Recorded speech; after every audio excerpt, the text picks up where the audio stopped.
पाहाती गवळणी तवती पालथी दुधानी म्हणती नंदाची आ पोरे आजी चोरी केली खरे त्या विन हे नासी नव्हे दुजी आयसी म्हणती नंदाची आ पोरे आजी चोरी केली खरे सवे तुकया मेला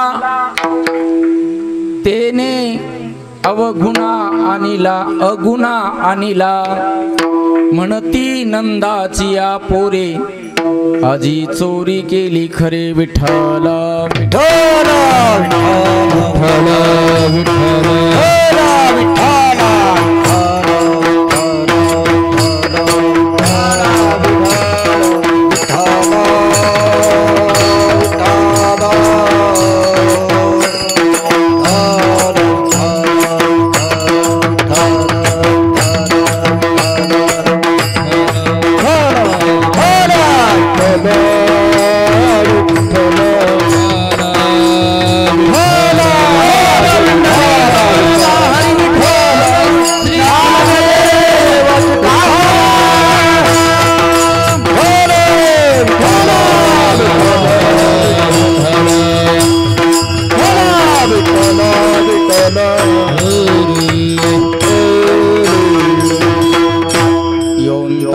प्रविश्य मम वाच मिमां प्रसुप्तां संजीवयत्यखिल शक्तिधर स्वधम्न अन्यांश्च हस्तचरणश्रवणत्वगादीन् प्राणान्नमो भगवते पुरुषाय तुभ्यं समचरण सरोजं सान्द्रनीलाम्बुदाभं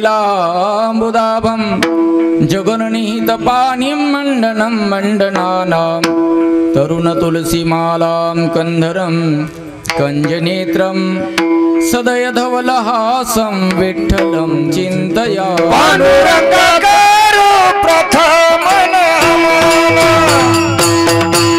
पांडुरंगाकारो प्रथम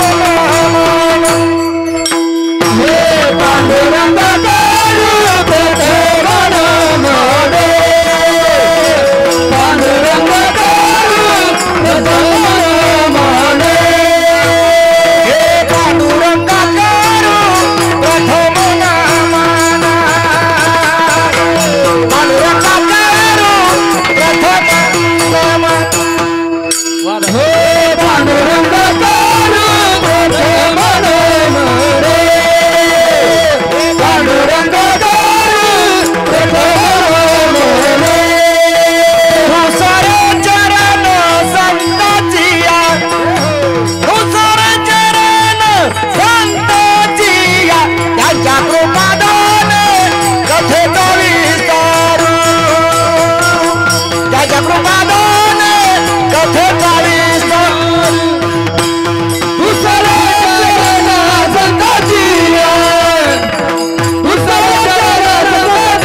जीवोद्धारार्थावतारं कलङ्कङ्कतेजोदिकामोधिवक्त्रं खलाणीशवादापणोदार्हदक्षं समाधिस्थमूर्तिं भजे ज्ञानदेवं नमो ज्ञानदेवो नमो ज्ञानराजा नमो ज्ञानसिन्धु सखा पूर्णमाधा मती मंदते ज्ञानदाता दिनासी नमस्कार माझा श्री गुरु ज्ञानेश्वरासी राम नाम में लीन है देखत सब में राम ताके पद वंदन करू जय जय मोतीराम, जय जय मोतीराम.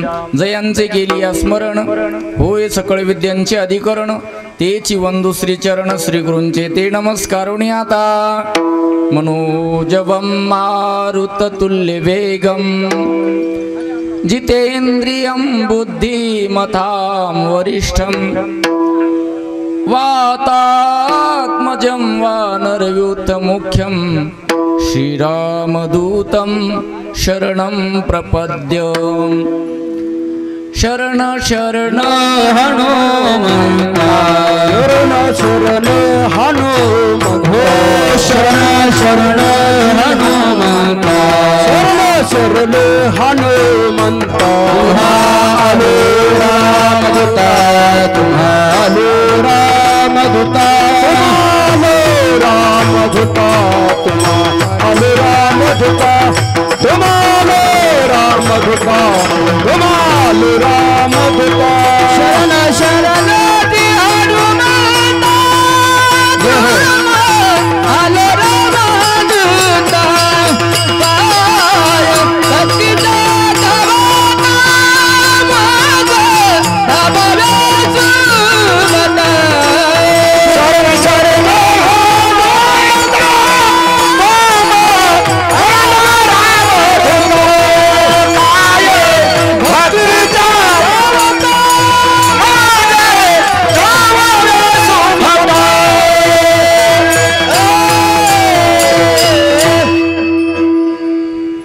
ती गवळणी तवती पालथी दुधानी.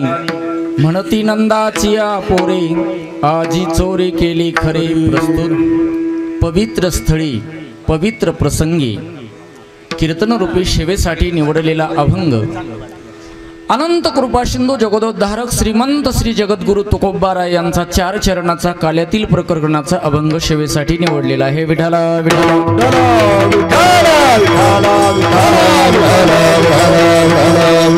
सेवेला आरंभ करण्यापूर्वी थोडा परिहार द्यायचा, तो म्हणजे असा. सालावात प्रमाणे याही वर्षी ग्रामदेवता इष्टदेवता अष्टसिद्धीचे नवनीत दाता, महान शक्ती भक्ती आणि नीतियुक्तीचा आगर साठा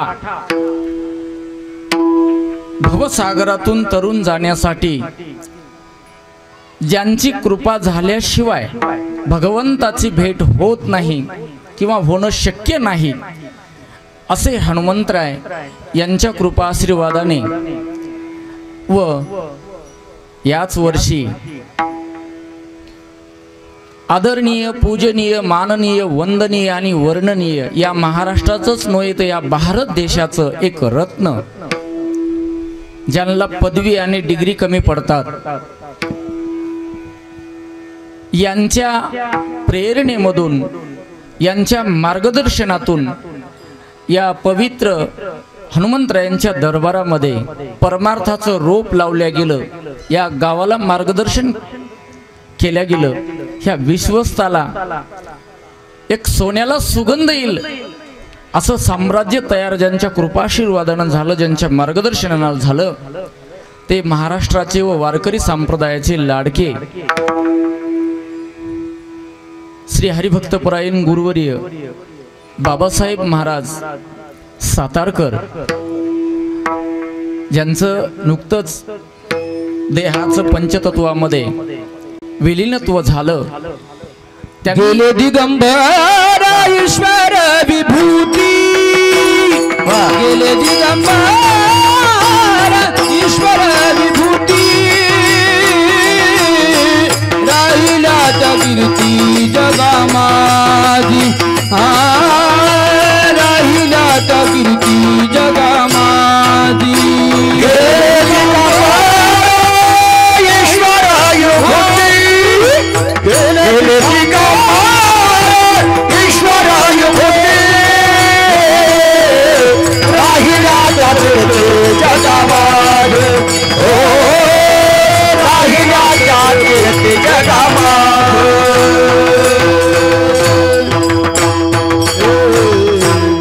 महाराज जो कोणी आला त्याला जावंच लागतं. आया है सो जाएगा, राजा रंक फकीर, कोई रथ चढी चले, कोही बंधे जंजीर.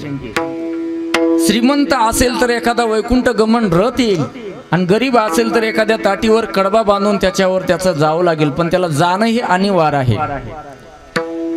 त्यापैकी आपल्यातला एक वारकरी संप्रदायातला श्रेष्ठाचार, वारकरी संप्रदायाचा आचार, विचार, उच्चार आणि प्रचार सांभाळणारा व सर्व क्षेत्रातील समाजाला समजून घेऊन सोप्या आणि सरळ भाषेमध्ये वारकरी संप्रदायाचे साधू संतांचे विचार मांडणारा एक महात्मा आपल्यातून निघून गेला.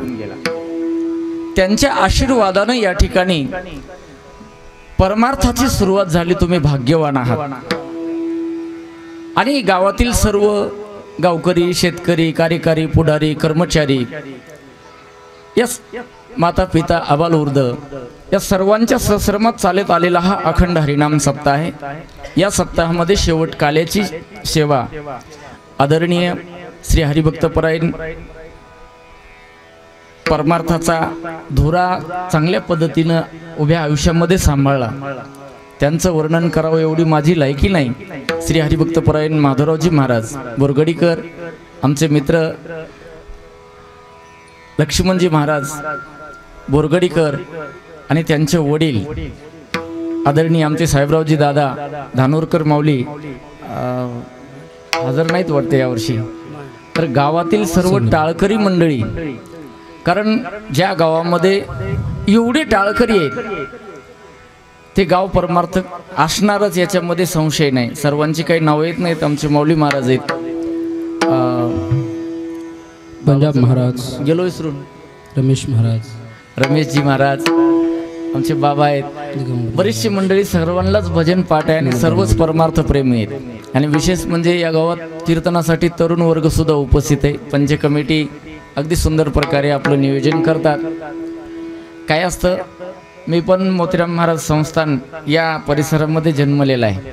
लहानपणापासून पारमार्थिक संस्कार आहेत, त्यात काही वादच नाही. गावात काकडा चालू असला पाहिजे, हरिपाठ चालू असला पाहिजे, सत्संग चालू असला पाहिजे. कारण का तर तो सहज लहान मुलांच्या कानावर पडल्यानंतर त्याला पारमार्थिक संस्कार करतात. माझं म्हणणं नाही तुम्ही अभ्यास सोडून द्या, नोकरी करू नका, असं नाही. आता नात प्रयत्न करून तुम्ही उद्योगपती व्हा, कर्मचारी व्हा, पुढारी व्हा, असं माझं मत नाही. ज्या क्षेत्र स्वीकारले त्या क्षेत्रामध्ये प्राणापेक्षाही भयंकर तुम्ही प्रयत्न करा, प्राणपणाला लावून करा. पण त्यातल्या त्यात ज्या परमात्म्याने आपल्याला एवढं सौंदर्य, ऐश्वर्य आणि वैभव दिलेलं आहे, त्याचं स्वातंत्र्य दिलेलं आहे, निरोगीपणा दिलेला आहे, वेळ दिलेला आहे, त्याची सुवर्ण संधी ज्या परमात्म्याने आपल्याला दिलेली आहे त्याचं नामचिंतन जरूर करा. विठ्ठला विठ्ठला.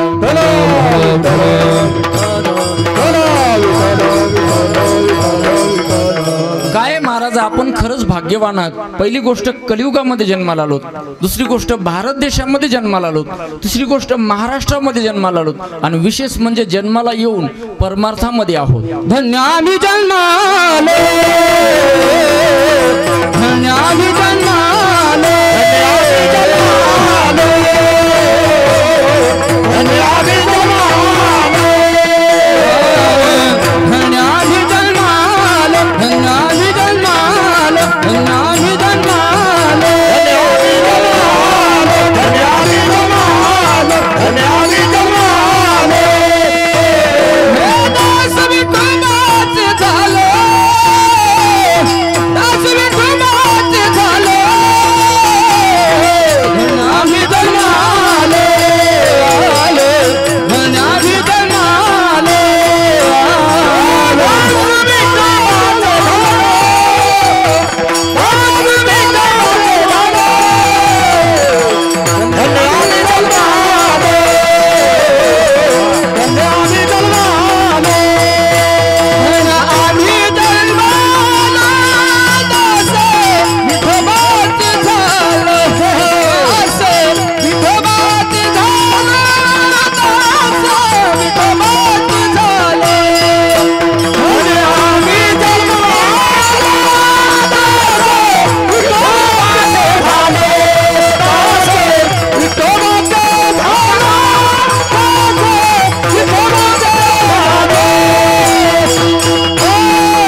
खरोखर भाग्यवान आहोत महाराज.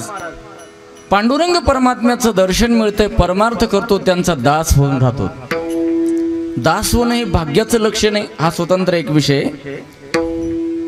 पण भगवंताचा दास व्हावा, संसाराचा दास होण्यामध्ये मजा नाही. कारण संसाराचा दास होणं म्हणजे माणसाचं माणुसत्व जाणं आणि त्याला गाढवपण येणं. तुकोबराय म्हणतात, कारे दास होशी संसाराचा खर, दुखाचे डोंगर दुखाचे डोंगर तुका म्हणी, दुखाचे डोंगर तुका म्हणी. दास होती संसाराचा खर, दास होते संसाराचा खर. दास होशी संसाराचा खर, दास होते संसाराचा खर. दुखाचे डोंगर तुका म्हणी, दुखाचे डोंगर तुका म्हणी, दुखाचे डोंगर तुका म्हणी. होऊन जर व्हायचंच असेल तर संसाराचा दास होऊन स्वतःचं व समाजाचं वाटोळं करण्यापेक्षा भगवंताचा दास व्हा. आपण खरं भाग्यवान आहोत. मला एक दुसरी गोष्ट सांगायची. या विद्यमान युगामध्ये श्वास घेतो त्याच्यामध्ये विष आहे, त्याच्यातून सुद्धा आपण वाचतो. रोज विष घेतो आपण. केमिकलचा जे प्रदूषण हवा आहे, या प्रत्येक हवेमध्ये सुद्धा अणुरेणूमध्ये सुद्धा विष भरलेलं आहे. रोज आपण 21,600 वेळा श्वासोश्वास घेतो, तर प्रत्येक श्वासामध्ये आपल्या विष जातं. त्याच्यातून सुद्धा आपल्याला भगवंताने आजपर्यंत वाचवले. प्रदूषण वाढलं, वृक्ष संपवली, पर्यावरण बिघडलं, तरी सुद्धा आपण वाचलो. बरीच लोक याच्यामध्ये मेली. ऑक्सिजन कमी पडला म्हणून मेली. कोरोनामध्ये लोक मेली. इतकी गुणवान, धनवान, ज्ञानवान लोक या कोरोनामध्ये मेले महाराज. त्यांचे नावं जर घेतले तर अक्षरशः अंगावर काटा येतो. इतकी महत्वाची देशाला ज्यांची गरज होती, समाजाला ज्यांची गरज होती, ती माणसं मेली कोरोनामध्ये. एकदा गेल्यानंतर कॅरी बॅगच वापस यायची, पॉझिटिव्ह लगेच. पण तेवढ्या कोरोनामध्ये सुद्धा आपण त्याच्यातूनही वाचलो. महामारी बरबी झाले आजीवन,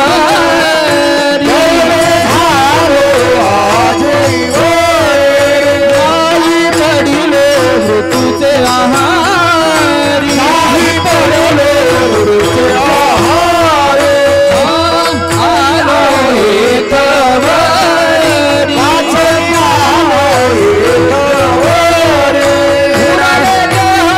तुम्हा समर्पण,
बरं झालं देवा मी कोरोनातून वाचलो, बरं झालं देवा मी भूकंपातून वाचलो. किती लोक मेले किल्लारीला हो, निष्पाप लोक मेले. 55 सेकंदामध्ये हजारोनी लाखोनी लोक मेले. बरं झालं देवा हिमाचल मध्ये 2013ला 3.5 लाख लोक बेपत्ता आहेत. आणखी त्यांचा पत्ता लागला नाही, त्याच्यात आपला नंबर लागला नाही. बरं झालं देवा तुझे उपकार आहेत देवा. रोज साप चावून लोक मरतात हो, पण आमच्या हातातून साप गेला, झोपीमध्ये असताना अंगावरून साप गेला, तरी सुद्धा आम्हाला चावला नाही, आम्ही मेलो नाही. बरं झालं देवा तुझे उपकार आहेत. एवढ्या विजा पडल्या देवा, बैल मेले, कोणाचे घर जळाले. चांगली चांगली माझ्या देशातली शेतकरी लोक वीज पडून मेले. त्याच्यामध्ये सुद्धा एवढ्या विजा पडल्या, एवढी लोक मेली, पण त्याच्यामधून मी वाचलो देवा तुझे उपकार आहेत. बरं झालं देवा. आणखी एक सांगू, एवढे रोजचे ऍक्सिडेंट होतात, विनाकारण ऍक्सिडेंट होतात. रोज माणसं असे तडफडत मरतात, पण आम्ही रोज रस्त्यावर रात्रंदिवस फिरतो. तरी सुद्धा तू आमचं रक्षण केलंस, बरं झालं देवा, तुझे उपकार आहेत. मग तुझे जर उपकार असतील तर तुझ्यासाठी तू दिलेला जो देह आहे तुझ्यासाठी किमान दिवसातून 1 तास का होईना तुझ्या चिंतनासाठी द्यायला काय अडचण आहे, काय अडचण आहे. ज्या परिवारासाठी आपण सर्व काही बंगला गाडी सर्वात देह झिजवतो, आयुष्य झिजवतो, आपली बुद्धी गहाण ठेवतो, शेती गहाण ठेवतो, दागिने गहाण ठेवतो, त्या प्रपंचातली लोक आपल्याला लहानपणी बाबा तुम्हाला काहीच कळत नाही असं डायरेक्ट म्हणतात. त्याच्यासाठी उभं आयुष्य देता, पण स्वतःसाठी किंवा ज्या परमात्म्याने आपल्याला एवढा सुंदर देह दिला, इंद्रिय दिले, त्याच्यासाठी थोडासा वेळ द्यायला काय अडचण आहे. विठाला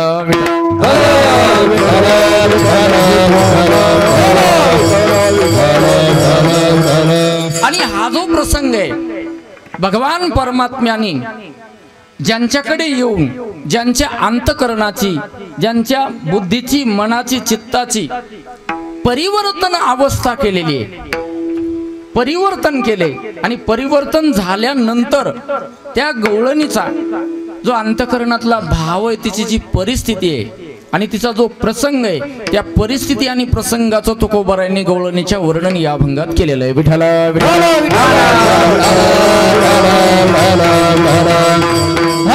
अभंगाचा थोडक्यात शब्दशः अर्थ सांगून जातो. तुकोबाराय म्हणतात, गोकुळामध्ये भगवान श्रीकृष्ण परमात्म्याचा जन्म झाला असताना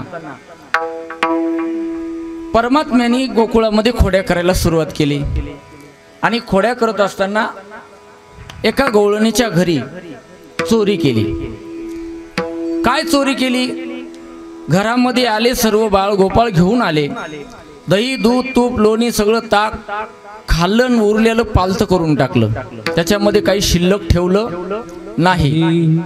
आणि ते शिल्लक न ठेवल्यामुळं ती गवळण सकाळी जागी झाली आणि तिनं पाहिलं की आपल्याला धंदा करायचा आहे, रेई लावायची. दही बघाली तर दही नाही, लोणी बघाली लोणी नाही, दूधही नाही. आणि ती पालते सगळे भांडे दिसले, घरानं ढो झालेला बघितला, तिचा तळपायाची आग मस्तकाला गेली आणि तिनं स्मरण केलं, मांजर फक्त काय करू शकतं, डोळे झाकून पिऊ शकतं, लय झालं मुंड काढलं तर एखादा हांडा सांडू शकतं, पण ही सगळी हांडे पालती झाली. याचा अर्थ हे मांजराने दूध पिलं नाही, हे मांजर आलेलं नाही. तिनं थोडासा बारकाने विचार केला की गावामध्ये सध्या साथ कशाची चालू आहे, कोरोनाची आहे का स्वाईन फ्लूची आहे का डेंगूची आहे का चिकनगुनियाची आहे. ते सर्वेक्षण केलं असताना तिच्या लक्षात आलं की बाबा आपल्या गावामध्ये एक चोर आहे आणि तो चोर सामान्य नाही, सर्वांनी त्याला साक्षी पुराव्यानिशी पकडलेला आहे आणि तो चोर सर्वसामान्यासारखा चोरी करत नाही. त्याची चोरी करणं म्हणजे पुराणात प्रसिद्ध चोरी आहे, कुख्यात आणि सर्वात मोठा चोर आहे की तशी चोरी कोणालाच आजपर्यंत करता आली नाही. ऐसा पुराण प्रसिद्ध चोर केशव नाम्याचा दातार. ही बहुतेक तर भगवंतानी बालकृष्ण लालानीच ही चोरी केली. तिचा आत्मविश्वास होता, कारण चोरीचं ते पंचनामा झाल्यानंतर तिच्या लक्षात आलं की ही चोरी दुसरा कोणीच करू शकत नाही आणि चोरी करणारा माणूस फक्त चोरी करून जातो, विदोष करून जात नाही.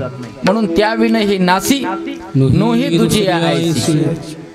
पण घरचा कोणीतरी, गावातला कोणीतरी गुप्तहेर असल्याशिवाय बाहेरच्या चोराला आपल्या घरात येऊन चोरी करता येत नाही. कोण असल? त्या गवळणीच्या लक्षात आलं. ती गवळण म्हटली ह्या तुक्याचं मड बसू दे, हे त्याच्या संग असेल किंवा येणच त्याला फोन लावून सांगितलं असेल की माझ्या घरी भरपूर काही आहे. म्हणून तुकोबाराय म्हणतात सवे तुकिया मेला त्याने अगुणा आणला.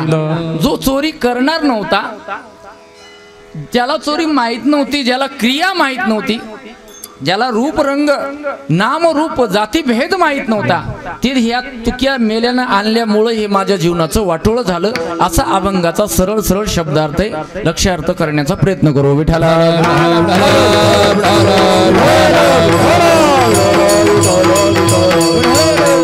आज काल्याचा प्रसंग आहे. काल्याचा प्रसंग म्हटल्यानंतर काल्याच्या प्रसंगामध्ये एक त्याचा विधी आहे. वारकरी संप्रदायाची प्रणाली प्रगत आहे की वारकरी संप्रदायामध्ये काल्याच्या कीर्तनाने सप्ताहाची सांगता होते आणि काल्याच्या कीर्तनाचा एकमेव विषय तो म्हणजे काय? चरित्र देव चारा रे, चरित्र देव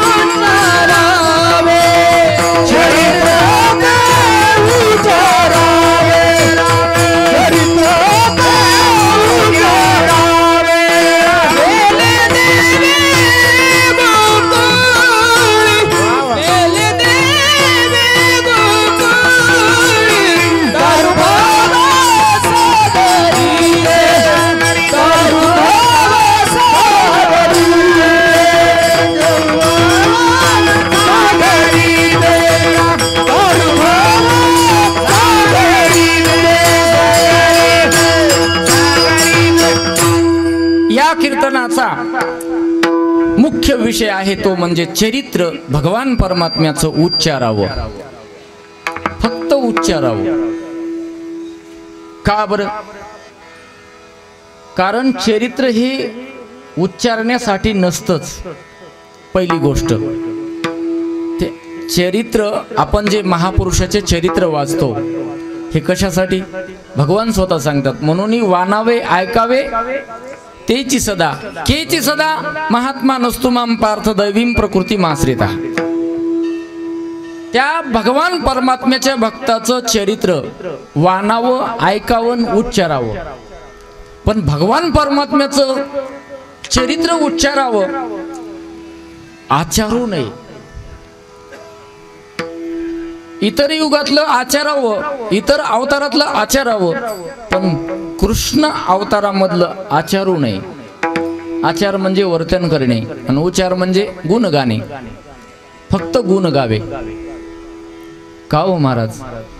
कारण उच्चारण्याकरता अधिकार लागत नाही, उच्चारण्याकरता योग्यता लागत नाही, उच्चारण्याकरता परिस्थिती लागत नाही, उच्चारण्याकरता प्रसंग लागत नाही. पण आचरण करण्यासाठी अधिकार असला पाहिजे, योग्यता असली पाहिजे, परिस्थिती असली पाहिजे आणि प्रसंग असला पाहिजे.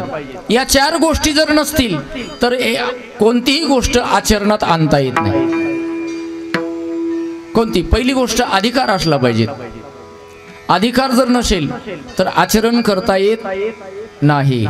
लोकायला ब्रह्मज्ञान सांगायचं असेल तर आपल्या इंद्रियावर काबू असला पाहिजे, रचनेवर काबू असला पाहिजे, कामावर काबू असला पाहिजे, क्रोधावर काबू असला पाहिजे, अंतकरण शुद्ध असलं पाहिजे, आवरण निवृत्ती करता तो साधन चतुष्टय संपन्न असला पाहिजे. त्याला अधिकारी लागतो. अधिकारी, विषय, प्रयोजन, संबंध या गोष्टी त्याच्या जीवनामध्ये लागतात तर त्याचं अनुकरण करता येतं. एक आहे आचार, अधिकार लागतो. आणि दुसरी गोष्ट योग्यता पण असावी लागते. या भारतीय संविधानामध्ये पूज्यश्री बाबासाहेब आंबेडकरांनी स्पष्ट लिहून ठेवलेलं आहे की बाबा 18 वर्षापासून ते पार त्याच्या वयशीची शेवटी पर 80-85 वर्षापर्यंत त्याचं आयुष्य असेल, त्या कोण्याही भारतीय नागरिकांना पंतप्रधान होता येतं, राष्ट्रपती होण्याचा अधिकार आहे, पंतप्रधान होण्याचा अधिकार आहे, आमदार होण्याचा अधिकार आहे, संसद मध्ये राष्ट्रपती राज्यपाल होण्याचा अधिकार आहे. नाही, क्लास 7-3 पासून क्लास 1 पर्यंत कोणताही अधिकार, पदवी घेण्याचा त्याला अधिकार आहे. प्रत्येक व्यक्तीला आहे अधिकार, प्रत्येक व्यक्तीला आहे हो. पण त्याची योग्यता आहे का हे पाहावं लागतं. अधिकार सर्वांनाच आहे ना. थोडक्यात सांगतो, आईचं दूध पिण्याचा अधिकार आईच्या मुलाला आहे का नाही? आहे ना महाराज, बरोबर आहे. मग मुलगा झाला 30 वर्षाचा, दूध पिण्याचा अधिकार आहे? आई नाही का? आईचं दूध योग्य नाही का? तो आईचा मुलगा नाही का? अहो अधिकार आहे, पण ती योग्यता नाही राहिली.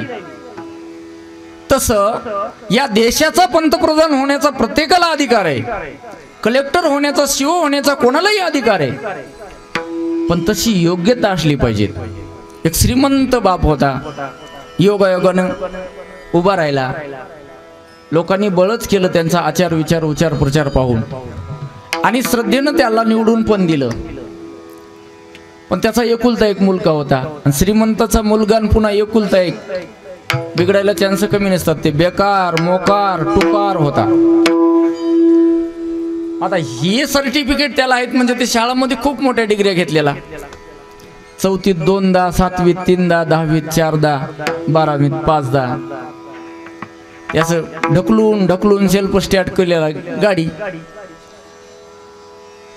पण ते काहीतरी कारणानिमित्त शिव ऑफिस मध्ये गेला आणि कुठलेही ज्ञान नसल्यामुळं अधिकाऱ्याला धडधड काहीतरी बोलला. अधिकाऱ्यानं 2 मुस्काडात लावली आणि दिला हाकलून.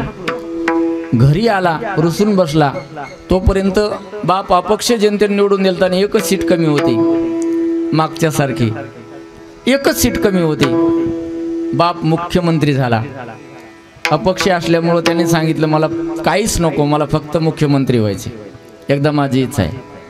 सरकार स्थापन करण्यासाठी त्याला मुख्यमंत्री केलं, पण तो घरी आला, गावकऱ्यांनी त्याचा सत्कार ठेवला. एक गोष्ट ध्यानात ठेवा, आपला मुलगा मिलिटरीमध्ये लागला असेल, आपल्या गावातला कोणी ग्रामसेवक झाला असेल, तलाठी झाला असेल, मंडळ अधिकारी झाला असेल, नायब तहसीलदार झाला असेल, तहसीलदार झाला असेल, कलेक्टर झाला असेल, police commissioner, PI, second PI, कोणी हो, कोणत्याही क्षेत्रातला हो, सगळ्या गावांनी फक्त 10-10 रुपये का होईना पट्टी करावी. आणि जो मुलगा पदवीधर झाला, जो नोकरी आपल्या गावामध्ये शासनाची पगार घेऊन येतो, आपल्या गावचा आहे, त्या मुलाचा सत्कार मात्र करायला विसरू नका. का? कोणाचाही मुलगा जर लागला तर त्याच्या मुलाला नोकरी लागल्यानंतर ती ईर्ष्या दुसऱ्याला उत्पन्न होते, तोही अभ्यासाला लागतो, प्रयत्नाला लागतो. आपल्या वारकरी संप्रदायामध्ये श्रेष्ठाचार फार महत्वाचा आहे. भगवद्गीतेमध्ये श्रीमान भगवंतांनी सांगितलेलं आहे, यद्य दातिरति श्रेष्ठा तत्तदैवेतरो जना सयत प्रमाणम कुरुते लोकस्तदनुवर्तते. मोठी माणसं जशी वागतात त्याचं अनुकरण मागावून येणारी लहान लहान मुलं करत असतात. म्हणून मोठ्या माणसाने जर मोठ्या माणसाला जर समजा मोठीपणा दिला तर लहान माणसांना सुद्धा ते संस्कार लागतील आणि जेणेकरून गावाचा आणि गावासह परिसराचा विकास होईल. विठाला विठाला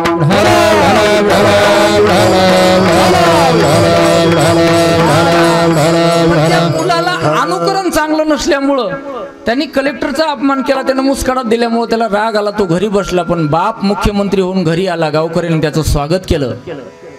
स्वागत केल्यानंतर घरी आल्यानंतर पहिल्यांदा तो आपल्या मुलाला भेटला. सांग म्हणला, बाळा काय पाहिजे तुला, आज मी या महाराष्ट्राचा राजा आहे, तुला काय पाहिजे सांग.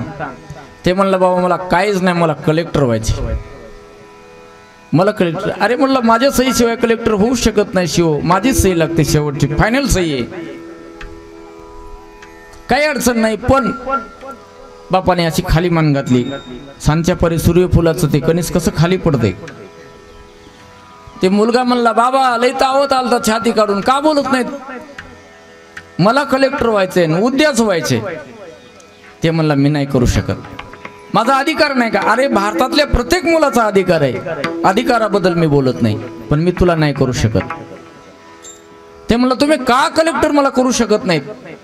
त्यांनी सांगितलं, तू मॅट्रिक मध्ये 3दा नापास झालास, तुला मी कलेक्टर नाही करू शकत. बाप मुख्यमंत्री असला तरी मुलाची अधिकार असून योग्यता जर नसेल तर माणसाला त्याची प्राप्ती होत किंवा ते कर्तव्य पूर्ण करता येत नाही. आणि तिसरी गोष्ट आहे की प्रसंगही असला पाहिजे. अहो जागाच नाही, विनाकारणच उगाच कोणाला तरी पदवी देऊन कुठं बसवायचं, जागा पाहिजे का नाही. कोणी सेवानिवृत्त झालं नाही, दुसऱ्या जागा नियुक्त करण्यासाठी कुठल्या प्रकारचा GR नाही पार्लमेंटमध्ये, कसलंच समजा अधिकृत हे झालेलं नाही.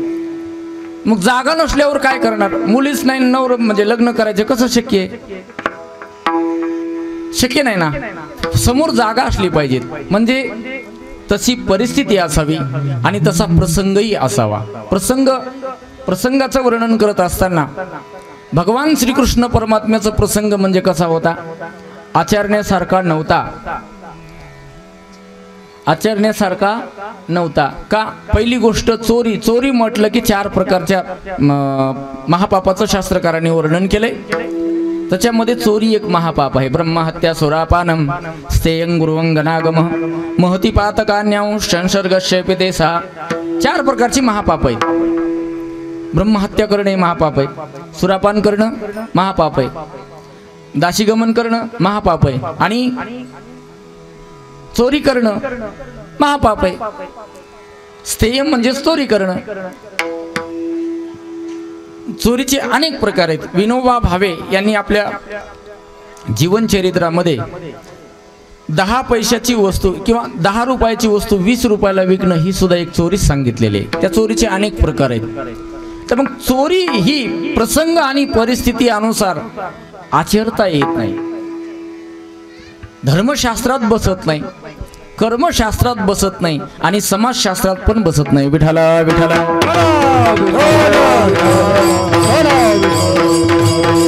म्हणून भगवंताचं चरित्र आचरायचं नाही, विचारायचं नाही, फक्त काय करायचं, उच्चारायचं. केले देवे गोकुळी, आणि तेही देवानी गोकुळात केलेलंच.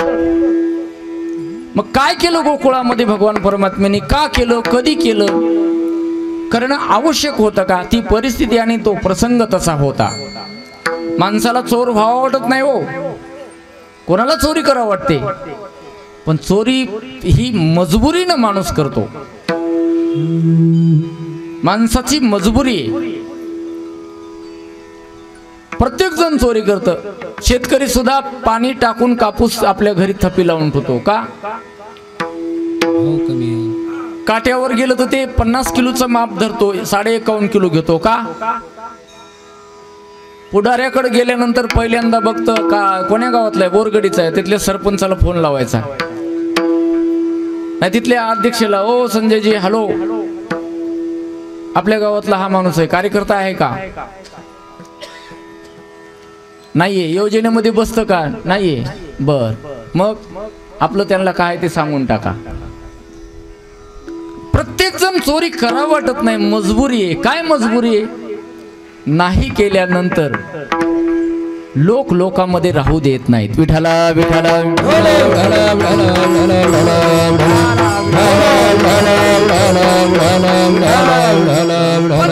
अखिल कोटी ब्रह्मांड नायक जगाचा बाप आहे, ज्याच्या नुसत्या हसण्याने चेहरा नुसता मुस्कुरान दाखवली तरी जगाची उत्पत्ती होते.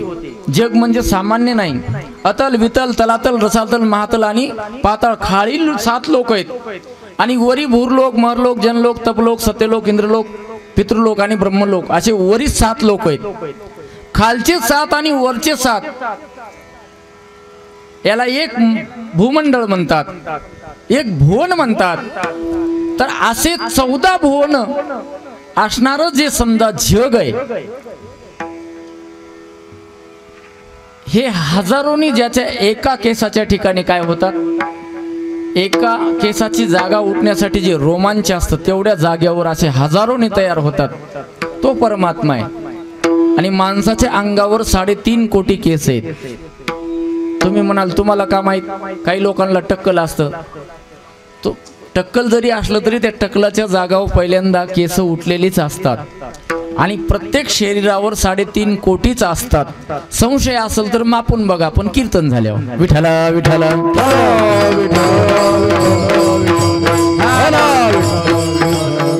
ज्याच्या हसण्याने करोडोनी हजारांनी समजा हे जगत निर्माण करू शकतो, ब्रह्मांड निर्माण करू शकतो परमात्मा, त्याला चोरी करायची गरज काय पडली? त्याला चोरी करायची गरज काय पडली? परमात्म्याचा अवतार अवतरती ती अवतारा, खालच्या लोकांना खाली येऊन वर नेण्याचं काम ज्याला केलं जातं, जे केलं जातं त्याला अवतार म्हणतात. अवतरती ती अवतारा. अवतार या शब्दाचा अर्थ खाली येणे. कशासाठी येणे? खालच्या लोकांना वरच्या दर्जाला आणणे, एवढ्या करता येणे.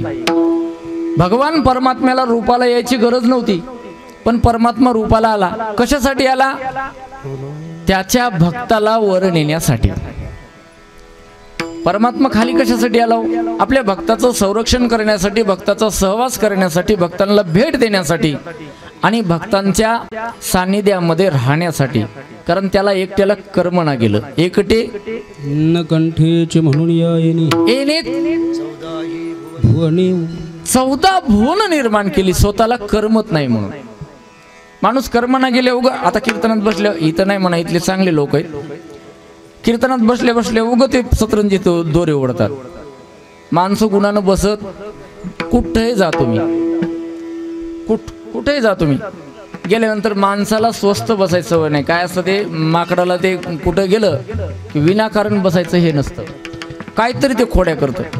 एक माकडवाला माळेगावून घेऊन जाऊ लागला, पण नदीच्या पलीकडे गाव होतं. नावेमध्ये बसला.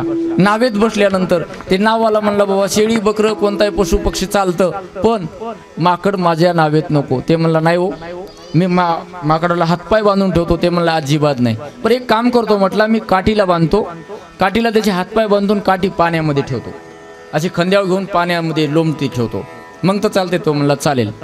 तरी तो म्हणला, मला भीती वाटते. नाही नाही म्हणला, तुम्ही घाबरूच नका.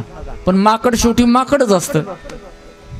त्यानं काय केलं, एक शेळीवाला त्याच्यासोबत आला, शेळी त्या नावेमध्ये घेऊन बसला, आणि त्यांनी काय केलं, माकडाला काहीच करता नाही, इकडं तिकडं बघितलं, हातपाय बांधले, पण तोंड उघडं होतं त्याचं. त्या शेळीला चारा आणला होता गवताचा, त्यानं माकडानं दातानं काय केलं, त्या शेळीच्या चाऱ्याचा असा शेंडा कचकून खुरडा आणि माकडाच्या त्या शेळीच्या नाकामध्ये घातला ठुसकुनी. ती ठसकली, ठसन उड्या मारायला लागली अर्ध्या गंगत नाव हालायला. ते नावाडी म्हणला, मी तुला 1000 वेळ सांगितलं होतं की सगळी बसा पण माकडाला नको, तू नाही ऐकला, घे फजिती घेऊन. म्हणजे माकड हे काय करतं, खोड्या करतं, खोड्या. सगळ्यात खोड्या करणारा प्राणी म्हणजे कोण आहे? माकड आहे, चंचल आहे. ते खोड्या करण्याचा उद्देश परमात्म्याचा काय आला? का परमात्म्याने खोड्या केल्या? तर त्याचं कारण त्या काळामध्ये तशी परिस्थिती आणि प्रसंग होता. लोक सरळ जर ऐकत नसतील तर मग त्यांना उलट्या भाषेत सांगावं लागतं. ज्ञानोबरायांनी सांगितलं, बाबा तुकोबरायांनी सांगितलं, तुमच्या पाया पडतो, पायाला लागतो, तुम्ही देवाचं नाव घ्या, नाही तर तुमचा उद्धार होणार नाही. पाया पडून सांगितलं, पाया पाया विनवितो तुम्हाला, लागोनिया पाया विनवितो तुम्हाला, लागोनिया पाया विनवितो तुम्हाला, लागोनिया पाया विनवितो तुम्हाला,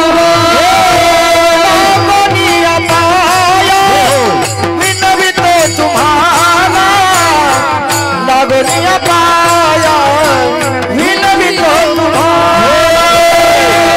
लागोनिया पाया विनवितो तुम्हाला, लागोनिया पाया विनवितो तुम्हाला.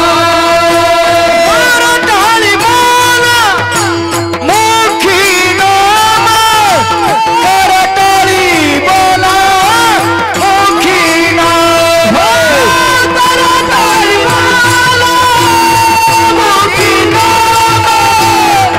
टाळी बोला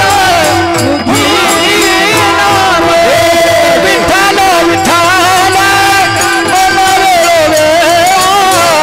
विठ्ठल विठ्ठल मन वेळे, विठ्ठल विठ्ठल मन वेळे, विठ्ठल विठ्ठल मन वेळे, विठ्ठल विठ्ठल मन वेळे, मन वेळे,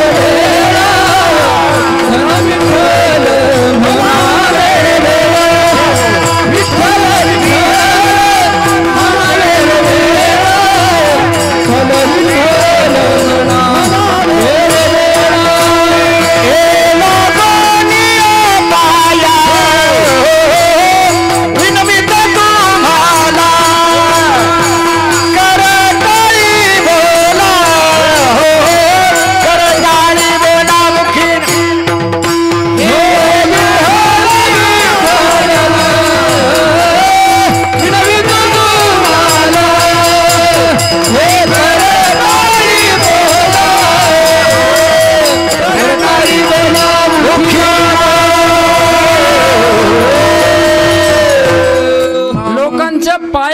सांगितलं तुकोबरायाने, तुमच्या पाया पडून सांगतो बाबा, कीर्तनात बसल्यावर टाळी इथं नाही बरं, गावाबाहेर गाठायचे चांगलंच कुटायचे. पाया पडून सांगतो की तुम्ही परमात्म्याचं टाळी वाजून भजन करा. पण तुकोबरायांचं कोणी ऐकलं नाही. त्यानं काय पोट भरतं का? तुकाराम महाराज कामधंदे बघावं लागतील आपले. पाया पडून सांगितलं, जीवनाचं महत्त्व सांगितलं, या देहाचं महत्त्व, देशाचं महत्त्व सांगितलं, तीर्थाचं क्षेत्राचं देवाचं महत्त्व सांगितलं, तरी लोक ऐकणा गेले. शेवटी मग म्हटले, किती सांगू तरी नायकती बटकीचे, हे पुढे शिंगारीचे रडतील, पुढे शिंगारीचे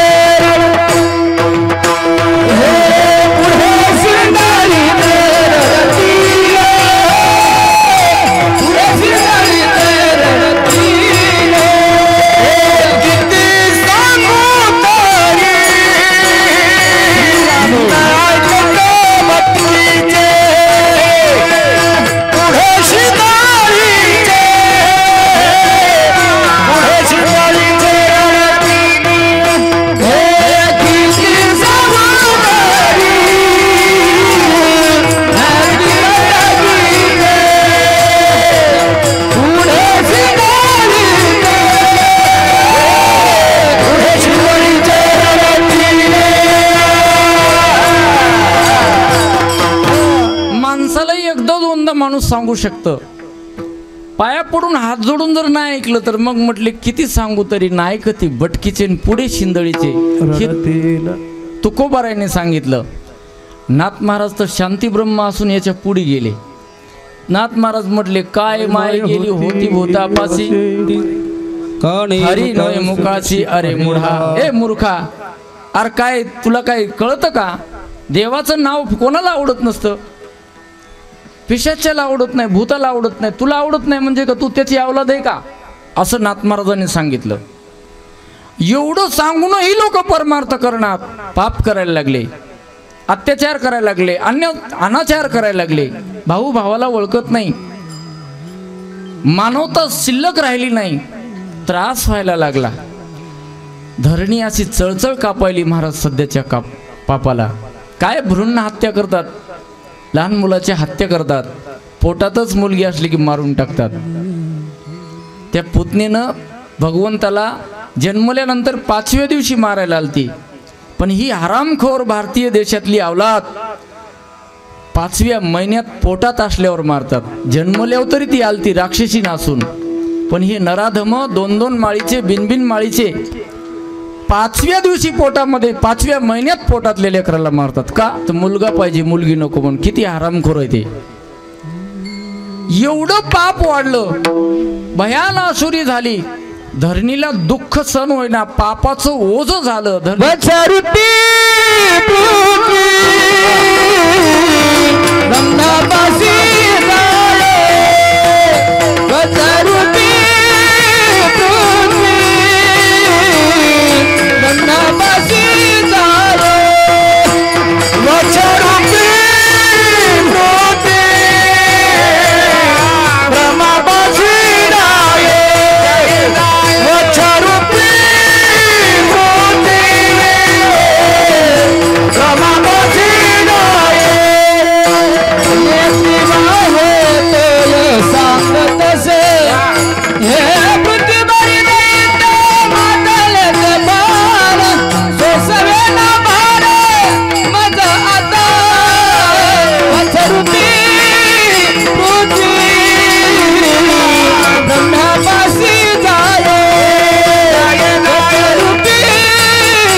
पापाचं अनाचार करणारे लोक या पृथ्वीवर जन्माला आले. अभक्ष्य भक्षण करायला लागले. तर थोडं पुढे पुढे सरका, अकृत्य कृत्य करायला मध्ये येऊन बसा. विठाला विठाला विठाला.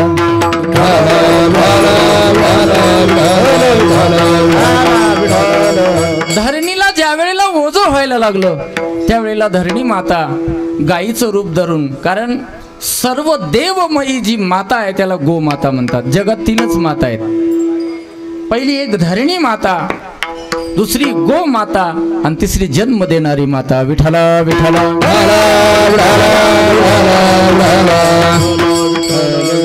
जगामध्ये जो कोणी 184 योनीमध्ये जन्माला आला त्याला दुःख सांगायचं असेल तर या 3च लोकांना सांगावं लागतं. चौथा माणूस कोणी दुःख ऐकत नाही किंवा दुःख समजून घेत नाही. पहिली आपली जन्म देणारी माताच आपलं दुःख सहन किंवा आपलं दुःख समजून घेऊ शकते. आईलाच माहीत असतं मुलाला केव्हा भूक लागते, काय आवडतं आणि मुलाला काय द्यायचं असतं.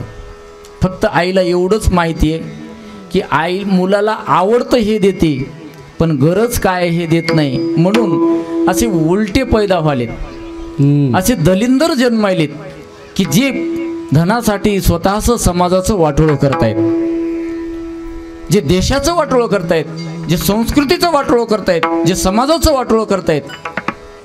आईनं मुलाला आवड आहे ते देऊ नये, मुलाची आवड पूर्ण करू नये. आईनं मुलाला ज्याची गरज आहे ते द्यावं. माणसाला काय आवडतं,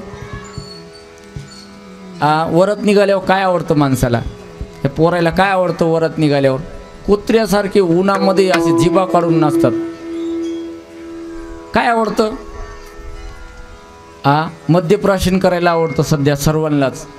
दूध विकतात आणि त्याच्या मोबदल्यात 2 लिटर दूध विकतात आणि इतकी इतकी बॉटल घेऊन येतात. आणि ती किती गोड असते? दुधा इतकी गोड असते का? मला सांगा, दारू दुधा इतकी गोड आहे का? आहे का गोड? महाराज, तिचा वास आला तरी माणसाला झडती येते आणि घेणारा सुद्धा झडती देऊनच घेतो, हुकून करतो, तरी पण तो घेतो. बरं, ती स्वस्त आहे का? दूध 2 लिटर घ्यावं लागतं तेव्हा ती 2 कप येते. मग आवड त्याची आहे, त्याची गरज आहे का? नाही. आणि ज्याची गरज आहे त्याची आवड माणसाला राहिली नाही. तर हे संस्कार फक्त आई लावू शकते. मुलाला जे गरजेचं आहे त्याची आवड निर्माण झाली तर तो देशाचा देशभक्त होतो. आणि मुलाला जे आवडतं ते जर आईनं संस्कार लावले तर तो देशाचा देशद्रोही आतंकवादी जन्माला येतो. विठाला विठाला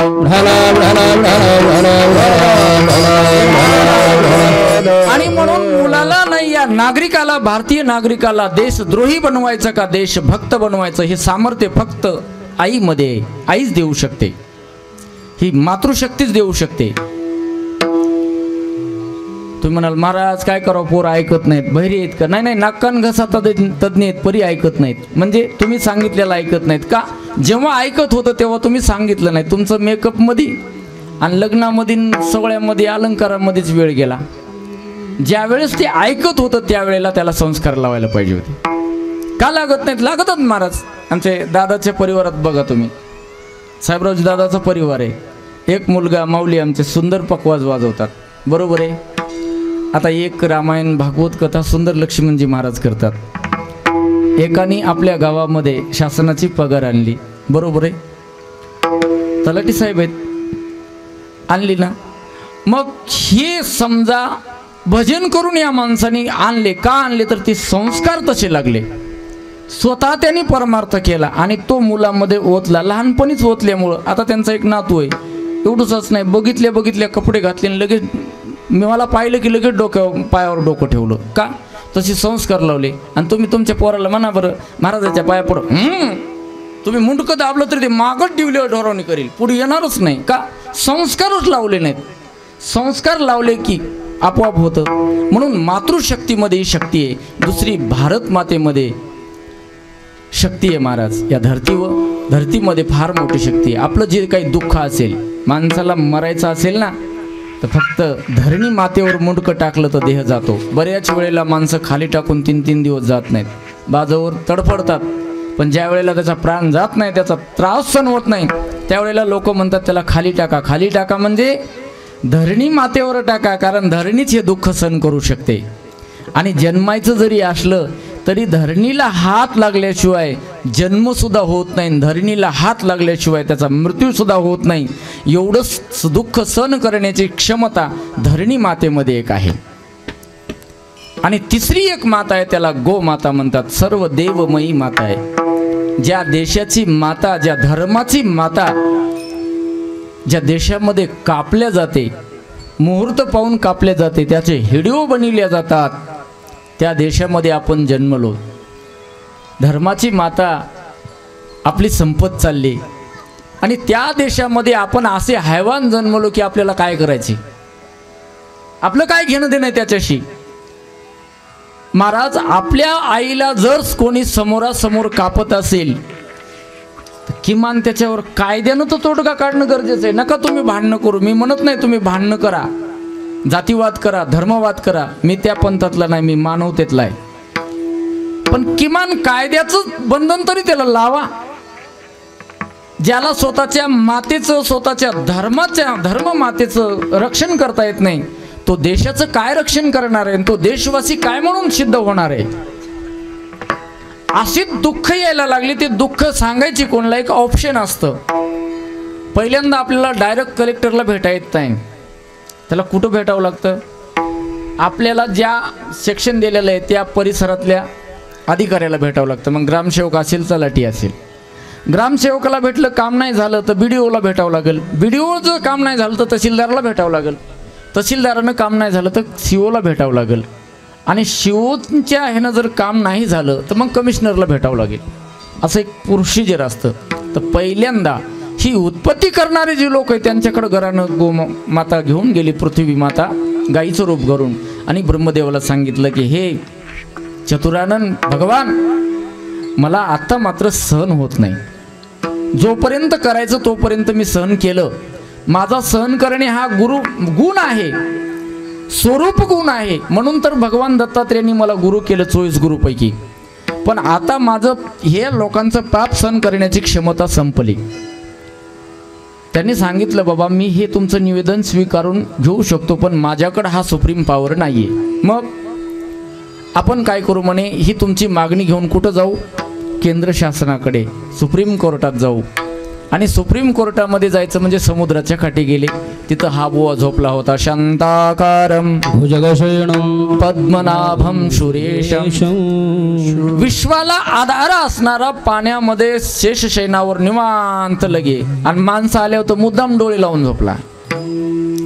मग सर्वांनी भजन करून प्रार्थना करून जागं केलं. लक्ष्मी मातेची प्रार्थना केली, पाय लक्ष्मीच्या हाती तिशी येतो का कुळती. तुका म्हणे शेषा जागे करा ऋषिकेशा. शेषांना फोन लावला, रुक्मिणी मातेला बोलवलं आणि सर्वांच्या विनंती प्रार्थनेनं भगवान जागं झाले आणि सांगितलं काय समस्या आहे. ते पृथ्वी माता गाईच्या रूपामध्ये आले. तिची निकृष्ट अवस्था पाहिल्यानंतर भगवंतानी त्याच्या डोक्यावर हात फिरला आणि सांगितलं माते काय सांग. काही नाही म्हणे, भगवंत मला दुःख सहन होत नाही. काय झाले काय सांगू म्हणे तुम्हाला. तुम्ही थोडं मृत्यूलोकामध्ये जाऊन बघा. मृत्यूलोकामध्ये गोकुळ आहे, त्या गोकुळामध्ये बघा वृंदावन आहे, तिथं मथुरा आहे, तुम्ही त्या मथुरेमध्ये जाऊन बघा. ते काय शल्य कालयवन दंतवक्र जरासन शिशुपाल कौरव या लोकांकडे थोडंसं तुम्ही दृष्टिकोन टाकून बघा, हे लोक काय करतायत. त्यावेळेला गोमातेनं भगवंतानं सांगितलं मला असं वाटतं की आता आपली वेळ आली, आता आपली वेळ आली. मग ठीक आहे म्हणजे त्यांनी सांगितलं की बाबा हे काम करायचं असेल तर याला प्रोसिजर असतं, याला ठराविक मीटिंग घ्यावी लागते. उगाच काहीतरी कोण मोर्चा काढला आणि लगेच दिलं असं नाही जमत. त्याचा प्रस्ताव स्वीकारावा लागेल, त्याच्या मागण्या बघावं लागतील, त्याचे उद्दिष्ट बघावं लागतील, त्याचं सर्वेक्षण करावं लागेल, ती पार्लमेंटमध्ये न्यावं लागेल, त्याला बहुमत सिद्ध करावं लागेल त्याच्या पुढं. आणि मग तो कायद्यानं अत्यंत गरजेचा आहे का याचा विचार करून मग पुढं पाऊल टाकावं लागेल. त्यावेळेस त्यांची मीटिंग झाली आणि त्यांनी सांगितलं बाबा कोण कोण काय काय होतं. मग प्रत्येकाने आपण आपले रूप धारण करायला सुरुवात केली. लक्ष्मी माता म्हणली मी जाते बाबा महाराष्ट्रामध्ये, कारण सगळ्या राष्ट्रात राष्ट्र कोणतं महान आहे तर ते फक्त महाराष्ट्र आहे. महाराष्ट्रासारखी भूमी कुठंच नाही महाराज. रस्ते सवा नाहीत, काय जमीन आहे महाराज. माणसं पुरले तर माणसं उगवतील अशी महाराष्ट्राची धरणी आहे. या महाराष्ट्रामध्ये एवढा संतांचा अवतार झालेला आहे, एवढे उच्च कोटीचे संत महात्मे झालेत की त्या महाराष्ट्राची समृद्धी इंग्रजानं 13 वेळेस लुटून, त्या इस्लाम सत्तेनं 13 वेळेस सत्ता करून या महाराष्ट्राला लुटलंय. इंग्रजानं 150 वर्ष लुटून नेलंय. आणि आता हे कर्मभ्रष्ट राजकर्ते लुटतच राहतात. यांच्याकडे एवढ्याले प्रॉपर्टी आल्या कुठं नांगर हाणायला गेल ते एवढ्याले यांच्याकडे प्रॉपर्टी आल्या की यांना जेल स्वीकारावं लागते. कशामुळे आल्या याचं कारण आहे की यांनी देशद्रोह केला, जनतेसंग गद्दारी केली, जनतेच्या मुखातला घास काढून घेतला. त्या अर्थी यांच्याकडे एवढ्या प्रॉपर्टी झाल्यात. मला हे सांगायचंय सगळं विचार विनिमय घेतला. आणि हा विचार विनिमय घेऊन ज्या वेळेला त्यांनी सांगितलं की महाराष्ट्रामध्ये लक्ष्मी मातेला तुम्ही जा, कौंढण्यपुरामध्ये भीमक राजाच्या पोटी जन्म घ्या, आम्ही येऊ, फक्त आम्हाला एकदा एक मॅसेज द्या, नाही मिस कॉल करा. त्यावेळेस नव्हतं म्हणा, एक पत्र दिलं 7 श्लोकाचं.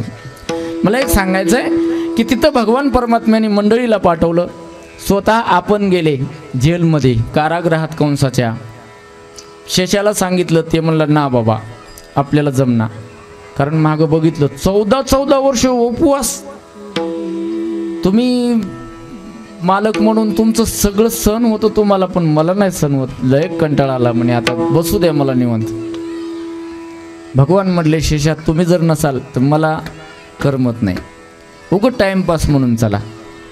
नाही बाबा जमत नाही, मला त्रास झालाय. आता म्हणे तुम्हाला त्रासच देत नाही.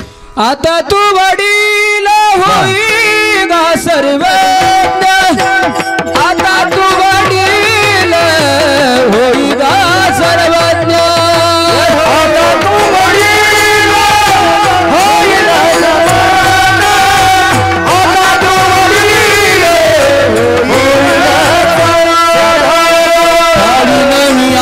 आज्ञा तुझी पार काढील मी आज्ञा तुझी पार आता तू वडील होईगा सर्वज्ञ आता तू वडील होईगा सर्वज्ञ आता तू वडील होईगा सर्वज्ञ आता तू वडील होईगा सर्वज्ञ आता तू वडील होईगा सर्वज्ञ आता तू वडील होईगा सर्वज्ञ आता तू वडील होईगा सर्वज्ञ आता तू वडील होईगा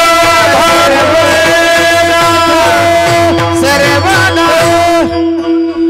झालास लहान झाला म्हणून तुला दुःख भोगावं लागलं. आता तू वडील हो, मी तुझी आज्ञा पाळील मी आज्ञा तुझी बारी आता तुझी बारी आहे. तू जे सांगशील ते मी करतो. तसं असल्यावर ठीक आहे म्हटले. आणि मग त्यांनी बळच बनवलं त्यांना राम, म्हणून त्यांचं नाम आहे बळराम. विठ्ठला विठ्ठला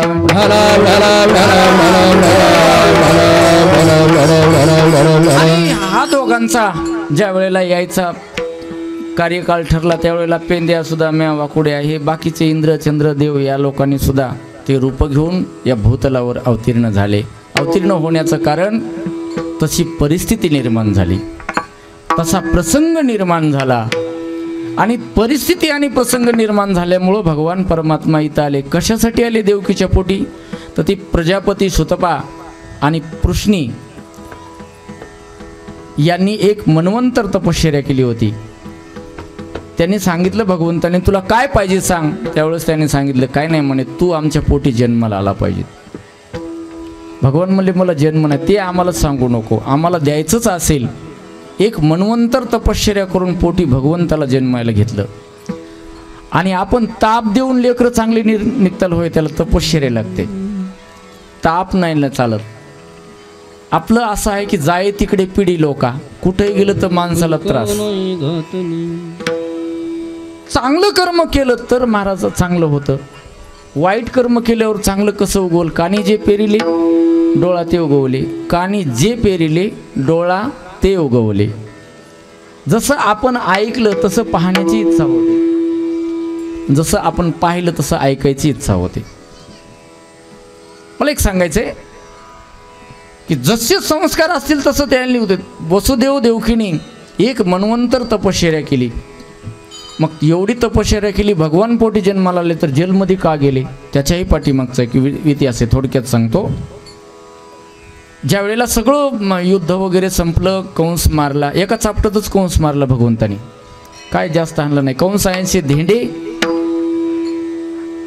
ज्ञानोबा राय म्हणतात, कंसासारखे धेंडे एका चापटीची मारिले. भगवान म्हणतात एवढी शक्ती आहे हे मला माहीत आहे, पण मी कर्माधीन आहे.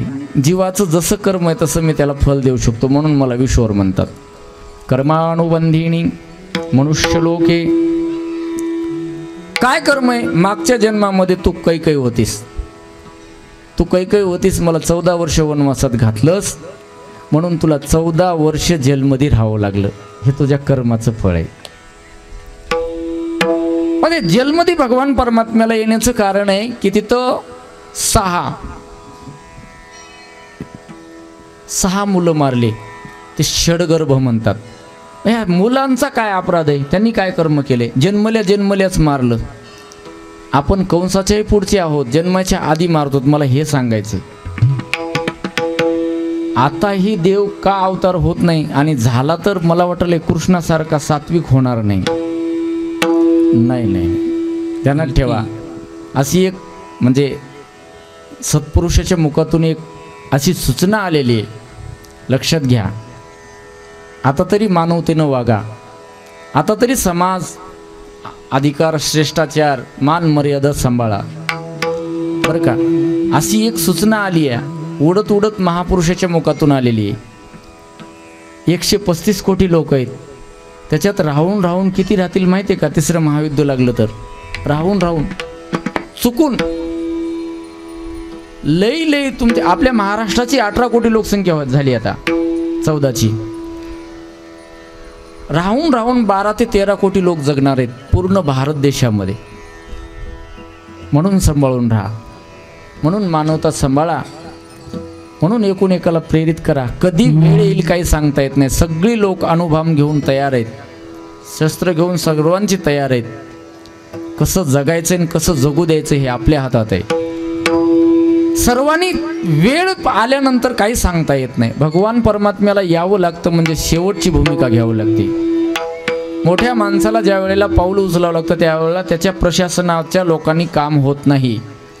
ज्या अर्थी भगवंताला यावं लागतं त्या अर्थी मानव सर्वसामान्य किंवा भगवत प्रेरित लोकांचं ऐकत नाहीत. भगवान स्वतःहून आले आणि आल्यानंतर 6 लेकरं मारले. जन्मलं की लेकरू मारायचं, सख्या बहिणीचे लेकरं मारले, दुधघे फोडल्याने मारले. ते मुलं होते कोणाचे? कालयवन नाही,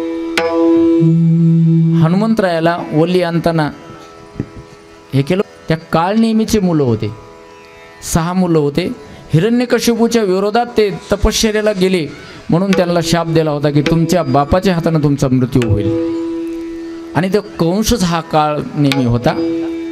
आणि त्या काळ नेहमीच्या हाताने त्याचे 6 गर्भ देवकीच्या उदरात आल्यामुळं ते 6 मारले. 7वा कुप्त झाला आणि 8वा 8 वर्षाचा प्रगट झाला. 8 वर्षाचा झाला, अष्टमी तिथीला झाला. याची अनेक कारणं सदाचार मकरंद आणि गाथा नवनीतमध्ये गुरुवर्य माधव महाराज मगर सूरज खेडकरांनी अगदी सुंदर प्रकारे त्याची कारणं सांगितले. पण माझा टाईम संपला आहे, कारणं सांगू शकत नाही. थोडक्यात सांगतो की 8 वर्षाचे प्रगट झाल्यानंतर देवकी आणि वसुदेव घाबरले आणि सांगितलं, देवा हे काय म्हणे, असं जन्म घ्यायचा म्हणजे जन्मच घ्यायचा आहे. त्याने सांगितलं, मी आलो म्हणून तुला सूचना दिली, रडू नको. ज्या माऊलीचे डोळ्यासमोर जन्मल्या लेकरू चिरचिर चिरकालय आणि काळ्या पाषाणावर गरगर फिरून आदरून चिरडून मारायचे, त्या मातेचं अंतकरण कसं होत असेल हो? काय असेल त्या अंतकरणाची भूमिका, भावना, कसं त्यांच्या मनाला वाटत असेल? किती समजा दारुड्या नवरा असला, किती त्रास देणारा असला, तरी बी त्या मातेचं कुंकू गेल्यावर तिला हळहळ वाटते, आता जगात कोणी नाही. मारणा का शिवे का देईना, पण माझा नवरा माझं कुंकू राहावं असं म्हणणारी माता. त्या मातेचं जन्मल्या चिखलाच्या उंड्यासारखं लेकरू चिरचिर चिरचिर कालेन त्याला धोंड्यावर आपटून मारायचे. 6 लेकरं डोळ्यासमोर बघितलेत. त्याची कृष्ण भावना झाली. भगवंताला प्रार्थना केली की भगवान मला जगायची इच्छा नाही, पण असा जर जगणारा माणूस जिवंत राहिला तर मराव पण वाटत नाही. म्हणून भगवान परमात्म्याने त्या कारागृहामध्ये कंसाच्या जन्म घेतला. आणि जन्म घेतल्यानंतर बारीक झाल्यानंतर त्यांच्या मायवी अवस्था प्राप्त करून दिली. त्यावेळेला त्यांना दुःख वाटायला लागले की 6 मेले तसे, 7वा तर भिवूनच पळून गेला आणि 8वा आता हे जगत नाही, 8वा जगत नाही, कंस येतो म्हणून घाबरले. त्यावेळेला भगवान परमात्म्याने सांगितलं, हसले आणि सांगितलं तो परमात्माच आहे. सांगितलं, बाबा तुम्ही भिवू नका. तसं म्हटल्यानंतर त्यांचं मन भरून आलं आणि त्यांनी सांगितलं, भिवू नका. काय भिवू नका बाळा, आता सूचना दिवस निघायच्या आधी सूचना देतात सेवक, आणि तू भिवू नका म्हणतो, आम्हालाच तुझी भीती वाटायली. त्याने सांगितलं, आता भ्यायचं, आजवर भिला ठीक आहे, पण आता टाइम संपला, आता भ्यायचा टाइम संपला. काय करावं म्हणे, मी बांधलेला आहे, मी तुला वाचू शकत नाही बाळा. त्यावेळेस त्याने सांगितलं, नाही नाही नाही म्हणे, तुम्ही फक्त मला हात लावा. हात लावला महाराज वसुदेवाने की सगळे बंधनं तुटून गेले. म्हणून भगवंताला हात लावा, पंचविषयाला हात लावू नका. तेवढा मोठा सांगायचा अधिकार नाही. पंचविषयाला हात लावू नका. जर लावला तर ते विषय पावला पावलाला मारतात. 20 तरी माणसाला घेतल्यावर एकदाच मारील, पण विषय माणसाला पावला पावलाला क्षणाला मारतात. म्हणून विषयाला हात लावण्याच्या ऐवजी भगवान परमात्म्याला हात लावा. त्याला जर हात लावला, त्याला जर हातभार लावला, त्याच्यासाठी हातभार लावला किंवा त्याच्या पायाला हात लावला तो परमात्मा सगळी बंधनं तोडतो. उचलिला कमळापती बाईचे बंधन गळती, बाईचे बंधन गळती, बाईचे बंधन गळती. उचलिला कमळापती बाईचे बंधन गळती, बाईचे बंधन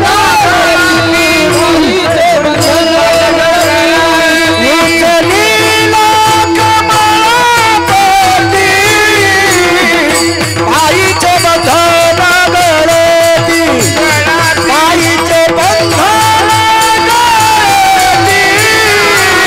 बाईचे बंधन गळती.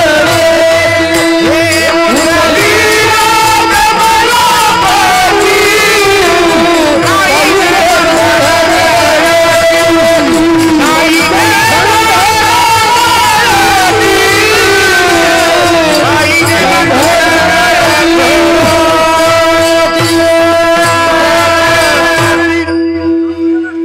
स्वतःला ठरवायचंय देव उचलायचंय का विषय उचलायचे. विषय उचलल्यानंतर स्वतःच समाजाचं वाटोळं होतं आणि देव उचलल्यानंतर स्वतःच समाजाचं कल्याण होतं. विठ्ठला विठ्ठला.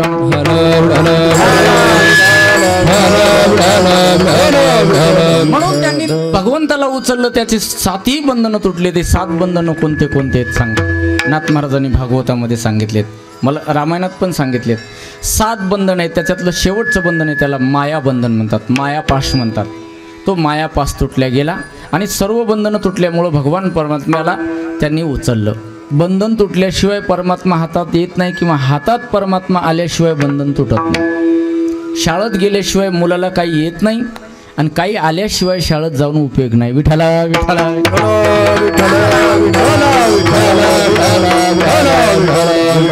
मेहनत केल्याशिवाय नोकरी लागत नाही.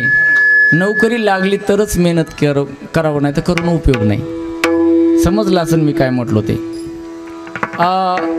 तर भगवान परमात्म्याला त्यांनी हातात घेतलं, नेलं. पण जात असताना पुढं एक माय आडवी आली, यमुना माता आडवी आली.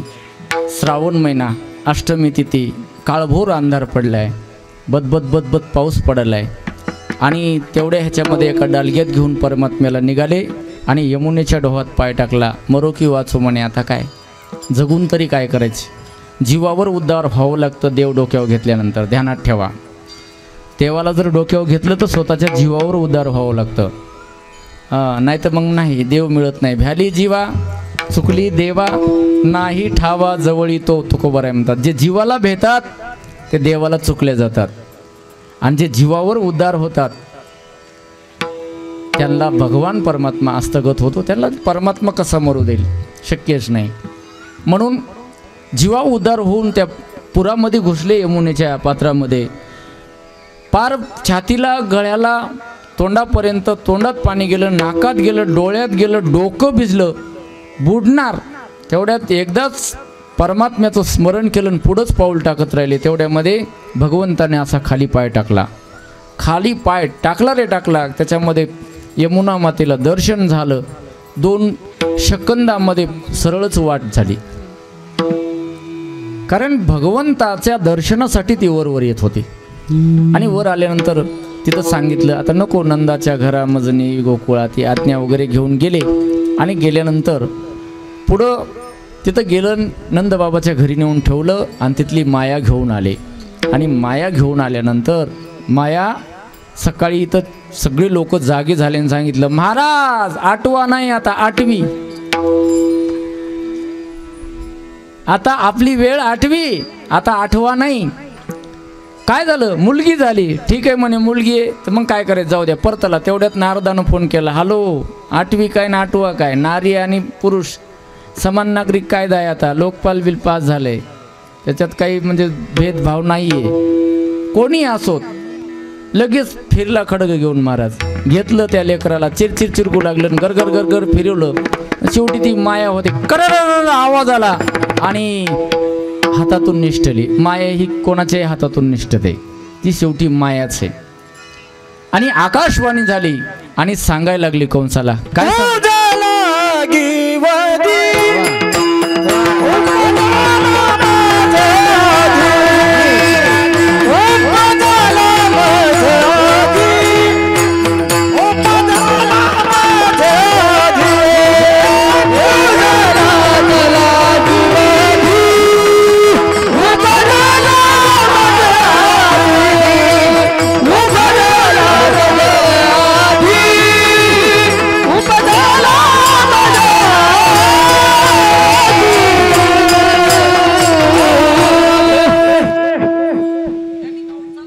केलं.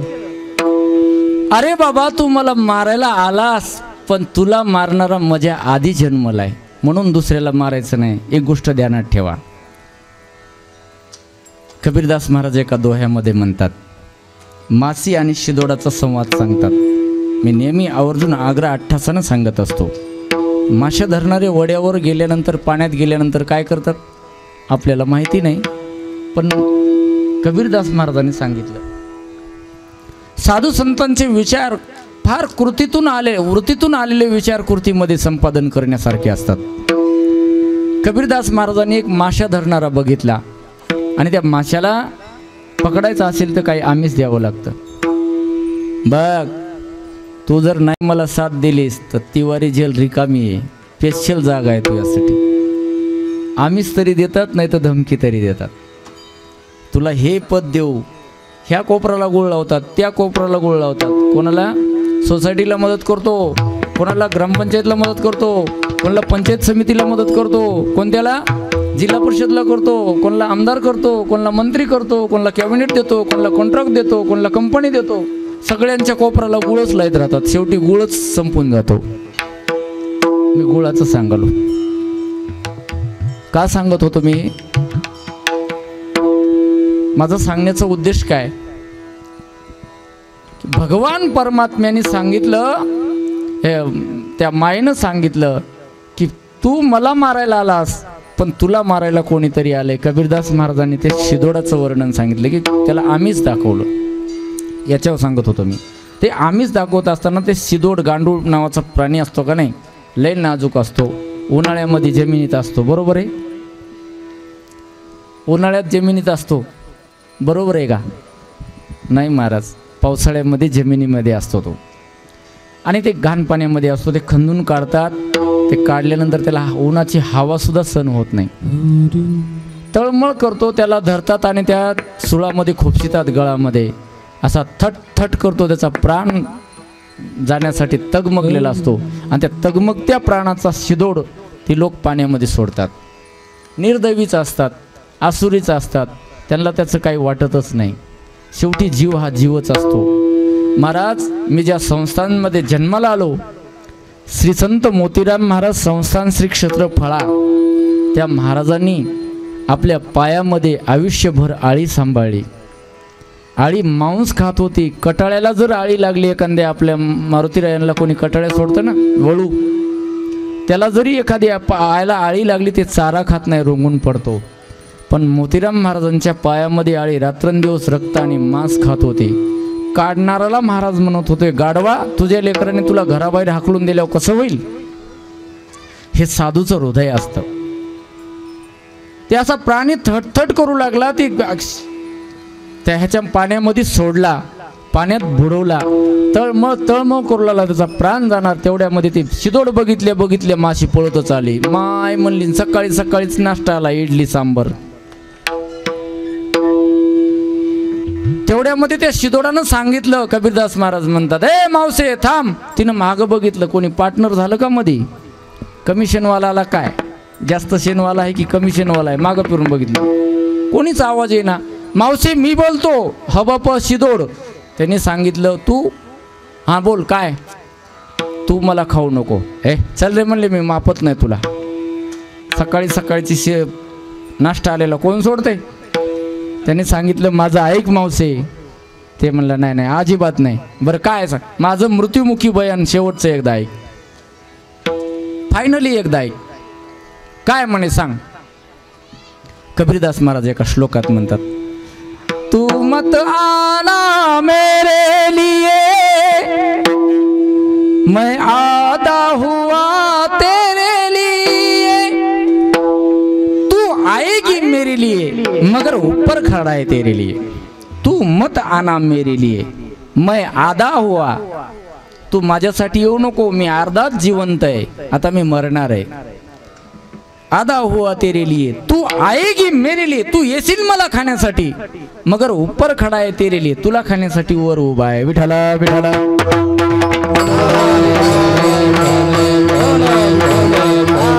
ती आकाशवाणी झाली आणि आकाशवाणी झाली असताना सांगितलं, कंसा तू मला मारायला आलास पण तुला मारणारा गोकुळात जन्मलाय. म्हणून त्यांनी गोकुळावर संकट टाकले. लगेच पुतना पाठवली. पुतना झाले की लगेच बांबळभट पाठवला, आगासूर, विटासूर, असे मोठमोठे राक्षस माता जे गेलं ते विकेट खपाखप सुरू केले परमात्म्याने. काग बगरी ठामरीला बाळप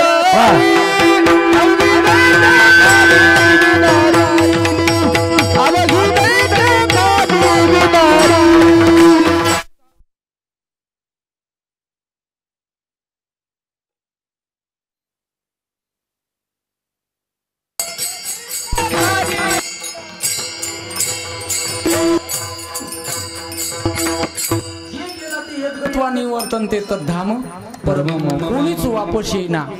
मग ह्या लोकांचं मरण चालू झालं. कंसाला भीती निर्माण झाली आणि भगवंतानं दुसरं काम करायला सुरू केलं. तशी परिस्थिती झाली.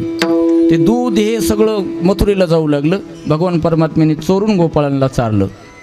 आणि खरं सांगू, इंद्रियाला चोरून जगला तरच परमार्थाचा चारा मिळतो. इंद्रियाच्या अधीन गेल्यानंतर परमार्थ होत नाही. ज्याचं खाण्यावर, बघण्यावर, पाहण्यावर ध्यान आहे तो भजन करू शकत नाही. तो रचनेची विकीला ज्ञानोबा म्हणतात. जो रूपाला विकलाय, रचनेला विकलाय, तो नाही होऊ शकत. मग ते क्रूस बसलेले गोपाळ त्यांनी सांगितलं पोट भरणार नाही म्हणून दहीदूध खायला लागले. दहीदूध खायचं तर मग आता कसं खायचं? लोक तर देत नाहीत, घरचे बी देत नाहीत, खायचं कसं? मग त्यांनी चोऱ्या सुरू केल्या. परिस्थिती आणि प्रसंग निर्माण झाला. या वाक्याचं उद्गारवाचक जो होतं, या वाक्याचं विश्लेषण तुम्हाला सांगितलं की भगवंतानी परिस्थिती कशी झाली आणि प्रसंग कसा झाला. हा प्रसंग आहे. आणि त्या प्रसंगामधली ही परिस्थिती आहे की हे दूध विकत होते, ताक खात होते आणि राक्षस बलवान होत होते आणि भगवंताला, धर्माला सहाय्य करणारे निकृष्ट होत होते. म्हणून परमात्म्याने चोरी करायला प्रवृत्त केलं. आणि ती चोरी आचरण आणायची नाही, उच्चारायची. केले देवे गोकुळे. काय केलं? एकदा चंद्रावळी नावाच्या गवळणीच्या घरी गेले. आणि तिथं गेल्यानंतर ती म्हणली, तू लोकाच्या घरी चोऱ्या करतोस, एकदा माझ्या घरी येऊन पाय, मग तुला मी दाखवते माझा हेच का. कोण म्हणली? चंद्रावळी. तसं म्हणल्या भगवान परमात्मा पुढं हसत खेळत खेळत पुढं गेले. तिकून लगेच मागं फिरून बघितलं आणि तेडी नजर करून बघितलं. पोरायला सांगितलं, चंद्रावळी के तिरकी नजर में है जादू. चंद्रावळीला बघावं लागेल. मग पोराने मीटिंग घेतली आणि त्याच दिवशी संध्याकाळी चंद्रावळीच्या घरी घुसले. असं दही दूध तूप सगळं खाऊन टाकलं. दुधानी पालती झाली. याचे 11 विकल्प भक्तिशास्त्रकारांना दिलेले आहेत. पालती दुधानी म्हणजे त्याच्यात काम नाही राहिला, क्रोध नाही राहिला, लोभ नाही राहिला, मद नाही राहिला, मत्सर नाही राहिला, द्वेष नाही राहिला. दुधानी म्हणजे शरीर. या शरीरामध्ये काम, क्रोध, मद, मत्सर, दंभ, अहंकार हे विरजन, दही, दूध, तूप, लोणी आहे.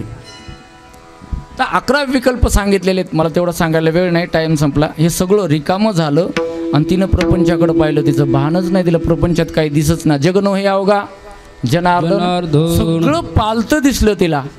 त्याची वृत्ती पारंगमुख झाली आणि पारंगमुख वृत्ती झाल्यामुळं सगळंच पालतं दिसलं. दुधानी पालती झाली म्हणजे घागर पालती झाली नाही, ती अपशकुन असते. मग तिची वृत्ती पालती झाली. आपल्याला जर समजा ताप आली आणि आपण जर दूध पिलं तर आपल्याला दूध कडू लागतं, मग दूध कडू आहे का? आपल्याला साप चावला तर मिरची कडू लागते, मग मिरची कडू आहे का? सपक आहे का? नाही.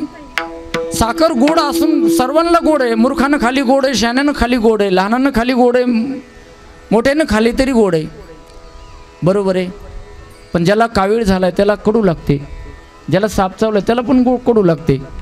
मग काय कारण आहे? तर विषय विषयाचा पडी पाडू, गोड परमार्थ लागे कडू. कडू विषय तो गोडू जीवाशी झाला, म्हणजे उलटेपणा झाला. माणसाला चक्कर आल्यानंतर वरचं खालीन खालचं वरी दिसतंय, बरोबर आहे, आणि चक्कर गेल्यानंतर जसं आहे तसं दिसतं. तसं संपूर्ण विकार नष्ट झाले परमात्म्याने त्या घरात प्रवेश केल्यामुळं, आणि तिची पालती घागर ही पालतीत दिसली. आपल्याला ही भरलेली का दिसते, तर आपल्याला तो भ्रम आहे, आपल्याला ती चक्कर आहे, आपल्याला तो मोहरूपी साप चावलेला आहे. म्हणून आपल्याला तिखट असणारी, तिखट बरं का, ती खट नाही, वाक्य लक्षात घ्या. तिखट असतानाही तिखट लागतं आणि तिखट असतानाही गोड लागतं, सपक लागतं, आणि गोड असतानाही कडू लागतं. ज्ञानोबा म्हणतात ना, तरी झोरे विटाळले मुख, ते दुधाते म्हणे कडू विख, तेवी या मनुष्य माणूस मानला माते. सांगायचा मुद्दा की माणसाची वृत्ती परांगमुख झाली तर माणसाला संसारात सुद्धा ब्रह्मसुख घेता येतं, आणि वृत्ती जर विषयाकार झाली तर ब्रह्मसुखात सुद्धा दुःख भोगावं लागतं. मग ते दुःख आध्यात्मिक तापाचं असेल किंवा आधिभौतिक तापाचं असेल किंवा आधिदैविक तापाचं असेल. त्या गवळणीनं पाहिलं, हा पसारा पडलेला बघितला, हे काम दुसऱ्याला होत नाही हे तिच्या मनात निश्चय झाला. तिनं घरामध्ये पारतून पाहिलं, म्हणजे पाहती गवळणी तवती पालती दुधानी. तिच्या डोक्यात आलं की बाबा हे दुसरं कोणालाही करता येत नाही, ही दुधानी पालती कोणाला स्वतःहून करता येत नाही, वेदाला करता येत नाही, स्वतःला करता येत नाही. मग ही केलीच तर एक तर भगवान म्हणती नंदाची आपेरे, म्हणती नंदाची आपेरे, म्हणती नंदाची आपेरे, म्हणती नंदाची आपेरे, म्हणती नंदाची आपेरे,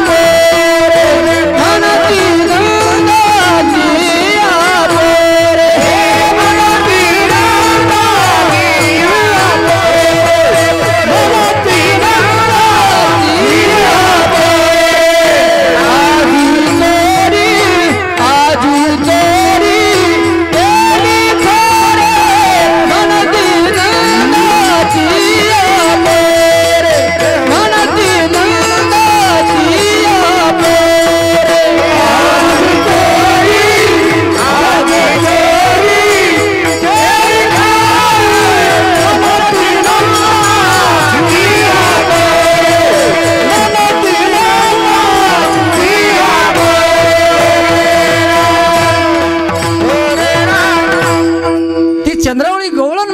बाबा ही चोरी दुसऱ्याला करता येत नाही.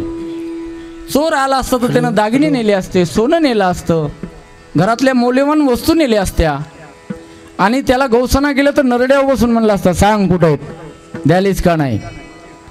पण मला पत्ताच लागू दिला नाही, आणि एवढ्या माझ्या घरातले चोरी वस्तू नेल्या, चित्त नेलं, दही दूध तूप लोणी नेलं, लोणी नेलं म्हणजे चित्त नेलं, ताक नेलं म्हणजे संसारावरली आसक्ती नेली, आणि दही नेलं म्हणजे अंतकरणातले विकार नेले, आणि सगळं पालतं केलं म्हणजे वृत्ती निष्फल करून टाकली. की ज्याच्यामध्ये काय हरिरता चपळा नारी लागवरी नरिगती न रिगती, लागवरी न रिगती याचा अर्थ काय माहिती आहे का? ते बीज भाजूनी केली लाही तैसे आम्हा जन्म मरण नाही. म्हणजे जे बी आहे पण ते पेरल्यानंतर उगवत नाही, तसं आमचं जीवन तसं झालं, पालती घागर झाली. म्हणजे सर्व आहे पण त्याचा उपयोग नाही, म्हणजेच पालती घागर झाली. आणि जोपर्यंत ही विकाराची घागर पालती होणार नाही तोपर्यंत ह्या जीवनाची सार्थकता नाही, जन्म मरण चुकत नाही. म्हणून पाहती गवळणी तवती पालती दुधानी, म्हणती नंदाची या पोरे, आजी चोरी केली खरे. पण ही चोरी केली देवानेच केली, हा निश्चय कशावरून? तर ती भगवत भक्त होती, तिला माहित होतं की ही चोरी कोणीच करू शकत नाही. ही चोरी करणारा कोण आहे? एक परमात्मा. त्या विनय हे नासी, असा नासोडा दुसऱ्याला करता येत नाही. नाश करतात लोक, पण जसा देव करतो तसा नाही करता येत. कधी येऊ दिलं का हो? नाही. एवढा नाश केला, एवढ्या पालथ्या दुधाने केल्या, मोठमोठे लोक पालथे करून टाकले, स्वतःवर येऊ दिलं का? त्या विन हे नासी त्याच्या वाचून होतच नाही. नो हे दुजी आयसी दुसरी आयशी. शेवटी तुकोबा ती गोळून तुकया मेला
धन्यवाद.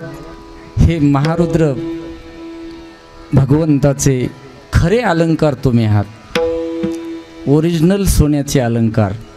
हे अलंकार हनुमंतरायाचे तुम्ही सर्व गुणीजन टाळकरी मंडळी आहात.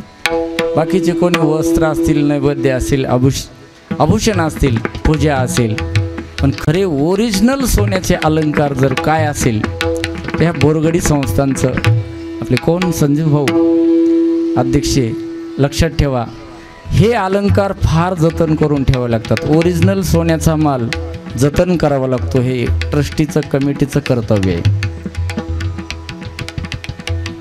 तुकोबराय सांगतात, गवळणीनं असा एक व्यवहार दिला. 5 मिनिटात सेवा समाप्त करतो. गवळण म्हणते त्याला माहीतच नव्हतं की माझ्या घरी दही दूध तूप आहे म्हणून. हे गुप्तहेर सगळा कोणीतरी गावातला असल्याशिवाय गावात चोरी होत नाही. गावातलाच कोणीतरी एखादा नासका कांदा असल्याशिवाय पोलीस स्टेशनला रिपोर्ट देत नाही. गावातलं गावात मिटत नाही, गावातलं गावात पचत नाही, गावातलं गावात राहत नाही. याचं कारण इथलंच कोणीतरी एखादा काय असतो. तसं ती गवळण म्हणली, माय याला काही माहीत नव्हतं, याला हात नव्हता, पाय नव्हतं, याला रंग नव्हता, रूप नव्हता. हे रूप आणि नाव, जात, क्रिया, संबंध या कुठल्याच गोष्टी नव्हत्या. ह्या तुक्या मेल्यानं आणलं म्हणजे त्याला. म्हणून ही अशी मयावर वेळ आली. कोणती गवळण म्हणायला लागली, कस काय गडे तुकोबरा हे हरिभक्त आहेत आणि याला रूपाबळे करुणी खळे हरिदासी. तो आरूप असलेला परमात्मा साधू संतांनीच तुमच्या आमच्यासाठी आणला. तुमचा आमचा उद्धार व्हावा, अगर कशानं होईल या उद्देशानं संतांनी भगवान परमात्म्याला प्रार्थना करून पृथ्वीवरच्या सर्व जीवाला सुख व समृद्ध मिळावं ही संतांची भावना असल्यामुळं त्यांनी आणलं. आणि ती भावना तुकोबरायांनी अभंगामध्ये व्यक्त केली. अभंगाचा थोडक्यात चिंतनाचा अर्थ झाला असं समजू. भजन घेऊ, एक काल्याचा प्रसंग सांगून शेवट समाप्त करू. विठोबा रखुमाई,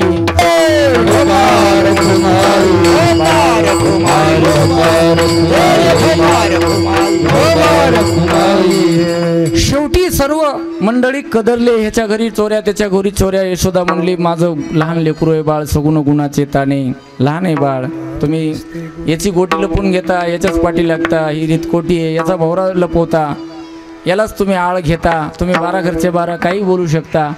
लोक म्हणले यशोदे कृष्णाला सांगावे आम्ही गोकुळी राहा. जास्त घराने येऊ लागल्यामुळं काय होतं, सगळेच म्हणू लागल्यावर ग्वाही घेता येत नाही. मग आपल्या लेकराचं लक्षात आलं की माती खाल्ले, लोणी चोराले, हे खोड्या कराले. मग त्यांना सांगितलं तुम्ही शाळेत जा, गाई गोपाळ घेऊन ये मुनीच्या तटी. पहिली शाळा ती होती, गोरक्षण. गाई राखायला गेले, खूप खेळले, खेळून विटू दांडू चेंडू अशा नाना परीचे खेळ खेळले. आणि खेळ खेळून त्यांना थोडंसं विश्राम करावं वाटला. आणि विश्राम करावं वाटल्यानंतर मग ते खेळामध्ये माणसाचं मन कधी लागत नाही, भूक लागल्यानंतर. कामात, कीर्तनात, कशातही मन का लागत नाही, पोटातच नसल्यावर काय महाराज काय चलत नाही. गाडीत डिझेल नाही टाकल्यावर गाडी चलती का? तसं पोटात काय असणार. एक पेंड्या मला ऐकूत ना, अरे किती वेळ खेळाचं, काय टाईम फिम आहे का नाही तुला, काय लाज लज्जा, सगळं सोडून दिलं. आमचं बघ ना, ते म्हणलं भूक लागली, ठीक आहे मग आणा म्हणलं शिदोऱ्या. अरे बापरे म्हणले, आता तर पितळ उघडं पडतंय, आपल्या घरीच काही नाही, ठेसा भाकर चटणी असं पहिलं वाटत होतं. आता श्रीमंताचं घर दिसलं की असं वाटलं हे ना उगच इथं जेवायला आणलं का, हे तेलकट खाऊ घालते काय की, तेलकट खाल्यावर कोटा खराब होते, प्रवास करायचा आहे. सगळ्या गोष्टीचं भीती आता चांगल्या पदार्थाची वाटायली. कारण ते पदार्थ नाही, पदार्थ विष दिसायलेत. कशामुळं? पहिले लोकांना पदार्थ मिळत नव्हते. अहो बोरगडीला बुंदीचं जेवण असलं तर 4 खेड्यातले लोक 10 किलोमीटरनं पायाने येत होते. बरोबर आहे का नाही महाराज? बरोबर आहे. इथं येत होते जेवायला. बुंदी खायची म्हटलं भेटतच नव्हती. आता बुंदी म्हणलं ना तेवढं सोडून डॉक्टरनं खाऊ नका म्हणून सांगितलं, खायचं नसतं. मग सर्व गोपाळाला वाटलं आता हे तर नंदाचा मुलगा आहे, ज्याच्या घरी 9 लाख गायी असतात त्याला नंद ही पदवी भेटते. याच्या घरी म्हणजे षडगुण ऐश्वर्य संपन्न नाही ना, याच्या घरी सर्वच षडविध प्रकारचं भोजन आहे. याच्यासारखा डबा आपला नसणार. आपलं फोडायचं म्हणजे काय, चटणी भाकर शिळी तरी, आंब्याची फोड, नाही तर भरीत, कांद्याची कोशिंबीर, लईच झालं तर मिरच्याचा ठेचा. काय म्हणतात तुमच्याकडं? ठेचाच ना? तिकडं चटका म्हणतात अहमदपूरच्या पलीकडं. महाराजांना माहिती आहे. आमच्या इकडं ठेचा, तुमच्याकडं म्हणजे तुमचं आमचं जमत आहे. तर ठेचा भाकर म्हणले आम्हाला जमणार नाही. ते म्हणलं बाबा मजी जशी आहे तशी आणा. त्याने सांगितलं तुमचं ना आमचं जमत नाही. आमच्यामध्ये जर तुला मिसळून राहायचं असलं तर चालतं, आम्ही नाही असं नाही करू शकत. जाय म्हणे तुझ्या संग आमचा मेळच लागत नाही. पण भगवान मोठी माणसं मोठीच असतात. जी मोठी माणसं लहान माणसात मिसळून राहतात ती लहान माणसं त्यांना मरेपर्यंत विसरत नाहीत. महाराज आपलेच उपकार आहेत ह्या खादी कपड्यावाल्यावर, ध्यानात ठेवा. आपण त्यांना विसरत नाहीत, पण त्यांचं मतदान झाल्यावर ते आपल्याला कधीच विचारत नाहीत. गोरगडीला पाणी आहे का नाही, देवस्थानला काही अडचण आहे का, समाजामध्ये काही द्रोह होत आहे का, समाजाची काही समस्या आहे का, गोरगरिबावर काही इथं आरोग्य सेवा नाही का, इथं देवालय चांगलं आहे का, विद्यालय चांगलं आहे का, वाचनालय चांगलं आहे का, रुग्णालय चांगलं आहे का, शौचालय चांगलं आहे का, याच्यावर त्यांचं अजिबात लक्ष नसतं. आपलं त्यांच्यावर मरेपर्यंत लक्ष राहतं. पण जो माणूस लहान माणसाला विसरत नाही त्याला ती लहान माणसं मरेपर्यंत नाही, मेल्यावर सुद्धा विसरत नाहीत. मग भगवान परमात्म्याने त्यांच्यामध्ये खाली आले आणि सांगितलं जशी आहे तशी आणा बाबा, टाईम झाला आता. आणि सर्वांनी एकत्रित शिदोरी आणल्या. सुखाचार्याने त्यांचं वर्णन केलंय. करता का वर्णन? काय झालंय, 10-12 दिवसापासून घरच बघितलं नाही. जाऊ लागलो घरला, पण यांनी म्हटले नाही नाही तुम्हाला यावंच लागतंय. 4 तास कथा करून घेतली त्या लोकांनी माझ्याकडून. बंद आहे बाबा, दाखवू नको तिकडं. 4 तास कथा करून घेतली. 300-400 किलोमीटर रोज प्रवासन. पुन्हा ती माणसं महाराज 2 तास बोला बरं का, तुम्हाला लय सवय पटकून जे विठ्ठल करायची. लक्ष्मणजीच्या प्रेमापोटी आदरणीय दादा आहेत, महाराज आहेत, माझ्या विनंतीला मान देऊन केव्हाही येतात. म्हणून त्यांच्यासाठी गावाकडे जाणार 10-20 किलोमीटर गाव राहिलं होतं. फोन आल्यामुळं परतून आलो आणि तुम्हा सर्वांचं दर्शन, मारुती यांचं दर्शन, ग्रामस्थाचं दर्शन झालं. आणि तुमच्यामध्ये सेवा करायचा आवाज राहिला नाही, परिस्थिती नाही, पण तुमचं प्रेम पाहून बोलावं वाटलं आणि बोलता बोलता 15 मिनटं पुढे गेले, त्याबद्दल क्षमा मागतो आणि शेवेला इथंच पूर्ण विराम देतो. ज्ञानेश्वर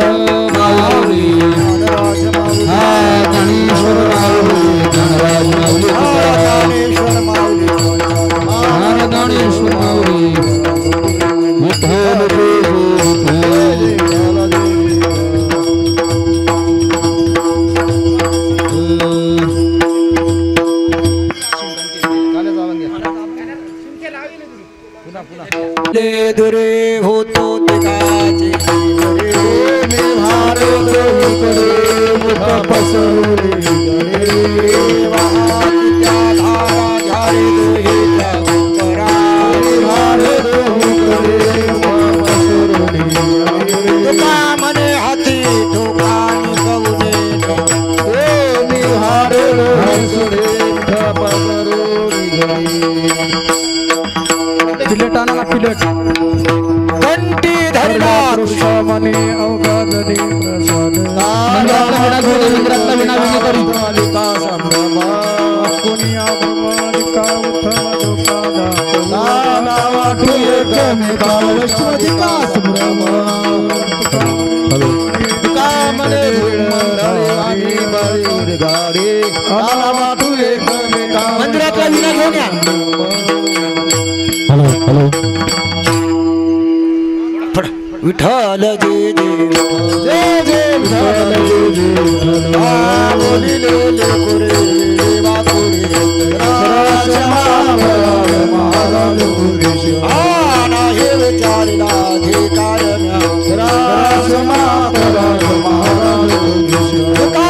हे विचारिला अधिकार मी आपुला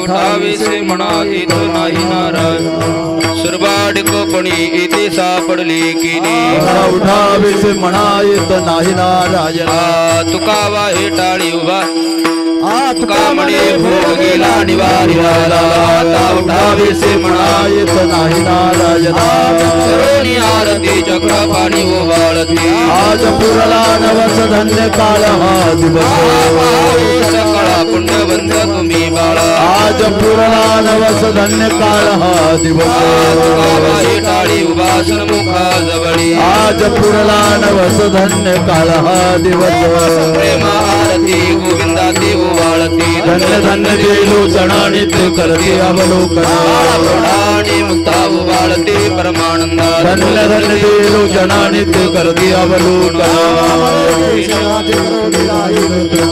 धन्य धन्य देलो जनानित करते अवलोकन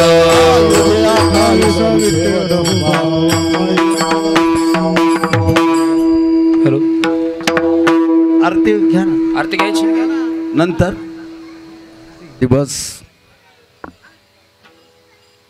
1983 पासून प्रातस्मरणीय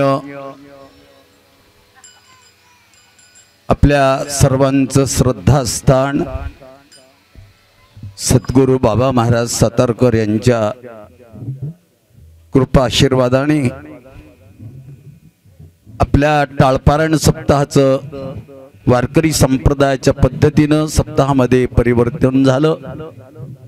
तेव्हापासून आज 40-41 वर्ष झाली छानपैकी हा उत्सव चालू आहे. तेव्हा नवमी ते आज प्रतिपदा या सप्ताहाच्या निमित्तानं गावातून अंतर्बाह्य स्वच्छता साफसफाई आणि सर्व घराघरातून मारुत्र्याच्या प्रती श्रद्धा असल्या कारणाने उपवास नाही असं घर नाही.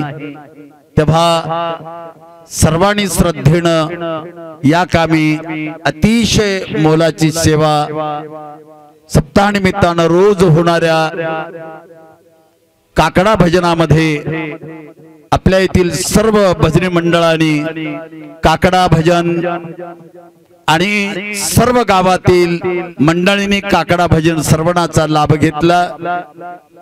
त्यानंतर ग्रंथराज ज्ञानेश्वरी पारायण नेतृत्व आपल्या येथील माऊली महाराज यांच्या मार्गदर्शनाखाली खूप मुलामुलीनं सर्व ग्रंथराज ज्ञानेश्वरी पारायणाचा लाभ घेतला. आपली वाचा पुण्यित केली, आपले कान पुण्यित केले. तदनंतर जगद्गुरु तुकोबाराच्या गाथ्यावरील भजन आपल्या येथील सर्व टाळकरी मायबापांनी गायक वादकांनी आनंद घेतला. तेव्हा दुपारच्या सत्रामध्ये रामकथेचा आनंद आपल्या येथील नवतरुण कीर्तनकार हरिभक्तीपरायण लक्ष्मण महाराज यांच्या माध्यमातून दुपारच्या सत्रामध्ये खरं तर विश्रांती घेण्याची वेळ, आराम करण्याची वेळ, पण अशा ही प्रखर उन्हामध्ये, अशा एवढ्या टेम्परेचर मध्ये कथेचं सुंदर आयोजन करून कथा श्रवणाचा आपल्या सर्व ग्रामस्थांना या ठिकाणी आनंद दिला. सायंकाळच्या सत्रामध्ये माऊलीचा हरिपाठ सर्वजण एखाद्या वेळेला कोणीतरी गैरहजर असेल, पण सर्वांनी आपल्या स्वखुशीनं स्वांतकरणानं श्रद्धेनं भावनेनं भक्तीनं आपण सर्व टाळकरी मायबाप प्रत्येक कार्यक्रमाला काकड्यापासून ते सायंकाळच्या कीर्तनापर्यंत आपण सर्वांनी उपस्थिती दिली. त्याबद्दल आपल्या सर्वांचे ग्रामस्थांच्या वतीनं समितीच्या वतीनं आभार व्यक्त करतो. येणाऱ्या सर्व कीर्तनकार मायबापांना आपण ज्यांना ज्यांना आमंत्रित केलं त्यांनी अगदी वेळेवर येऊन आपल्याला कथेचा आनंद दिला, श्रवण सुख दिलं. त्याबद्दल सर्वांचं कीर्तनकारांचं या मायबापांचं आपण आपल्या सर्वांच्या वतीनं आभार ऋण व्यक्त करू. आज शेवटचा कार्यक्रम काल्याचं कीर्तन श्री संत मोतीरामजी महाराज या परंपरेतील आमचे हरिभक्त परायण आदरणीय सदानंदजी महाराज यांच्या मुखारबिंदातून आपण गेल्या वर्षीपासून आपले लक्ष्मण महाराज यांच्या परिचयाने त्यांनी आपल्या जवळ आले, आपण त्यांच्या जवळ गेलो आणि म्हणून सुंदर असं काल्याचं कीर्तन आता आपण सर्वांनी श्रवण केलेलं आहे। या कामी ज्या ज्या मायबापांनी सहाय्य सहकार्य केलं सर्वांचं आभार ऋण या माध्यमातून ग्रामस्थांच्या वतीनं मंदिर समितीच्या वतीनं आपण व्यक्त करू। महाराजांच्या बरोबर आलेले मृदंगाचार्य मुंजाजी श्री मुंजाजी मसलेकर सुंदर मृदंग वादक, आपले ज्ञानेश्वर एका बाजूला मुंजाजी एका बाजूला, दोघांनी मिळून अगदी दोघांच्या मध्ये कुठेच तेढ नाही असं गुणागोविंदानं हा कार्यक्रम पार पाडला। आज चित्रीकरण होत आहे युट्यूबच्या माध्यमातून, तेव्हा त्यांचेही आपण आपल्या सर्वांच्या वतीनं आभार व्यक्त करू। तेव्हा या सप्ताहाच्या कार्यक्रमामध्ये आपल्या येथील जावई श्री राजेश्वर रामलू बलिकोनवार राहणार दरेगाव तालुका देगलूर, आपल्या येथील गणपत यनगुलवाड यांचे जावई आहेत, सुंदर गायक आहेत। छान पैकी त्यांनी 4-5 दिवसापासून आपल्या सगळ्यात मिसळून सुंदर सेवा केली, त्याबद्दल आपल्या सर्वांच्या वतीनं त्यांचे मी आभार ऋण व्यक्त करतो। आणि या कामी ज्या ज्या मायबाप मंडळींनी सुंदर अशी उपस्थिती दिली, सुंदर सहकार्य केलं, सर्वांचं या ठिकाणी आभार प्रदर्शन करू। कालच्या पौर्णिमेच्या दिवशी जो गेल्या वर्षीपासून आपण अल्पोहार खिचडीचा हा जो प्रोग्राम आयोजित केला, त्यामध्ये बरेचशा अन्नदात्यांनी यामध्ये भाग घेतला। त्यात प्रामुख्यानं आपल्या तांडा नंबर 2 मधील श्री अर्जुन गणेश नामा जाधव यांच्या वतीनं 50,000 रुपये आणि गभा आमची मामाची कन्या मोठी मुक्ताई रामजी परतवाड यांच्याकडून 20,000 रुपये, कैलास राजेश्वर काईतवाड यांच्याकडून 5,000 रुपये आणि श्री बाबूराव श्रीरंग काईतवाड माजी पोलीस पाटील यांच्याकडून 5,000 रुपये अशी या अन्नदानाच्या बाबतीत सुंदर आपल्या सर्वांना सहाय्य मिळालं। आणि म्हणून कालची खिचडी जवळपास किती क्विंटल पर्यंत झाली? 7 ते 8 क्विंटल तांदूळ त्याला लागले, पण सर्व समाधान झालेलं आहे। तेव्हा दत्ता सुधाकर पेंढारकर सर नवमीच्या दिवशी त्यांनी नगर भोजन दिलं। श्री भैरू गोधाजी जाट राहणारे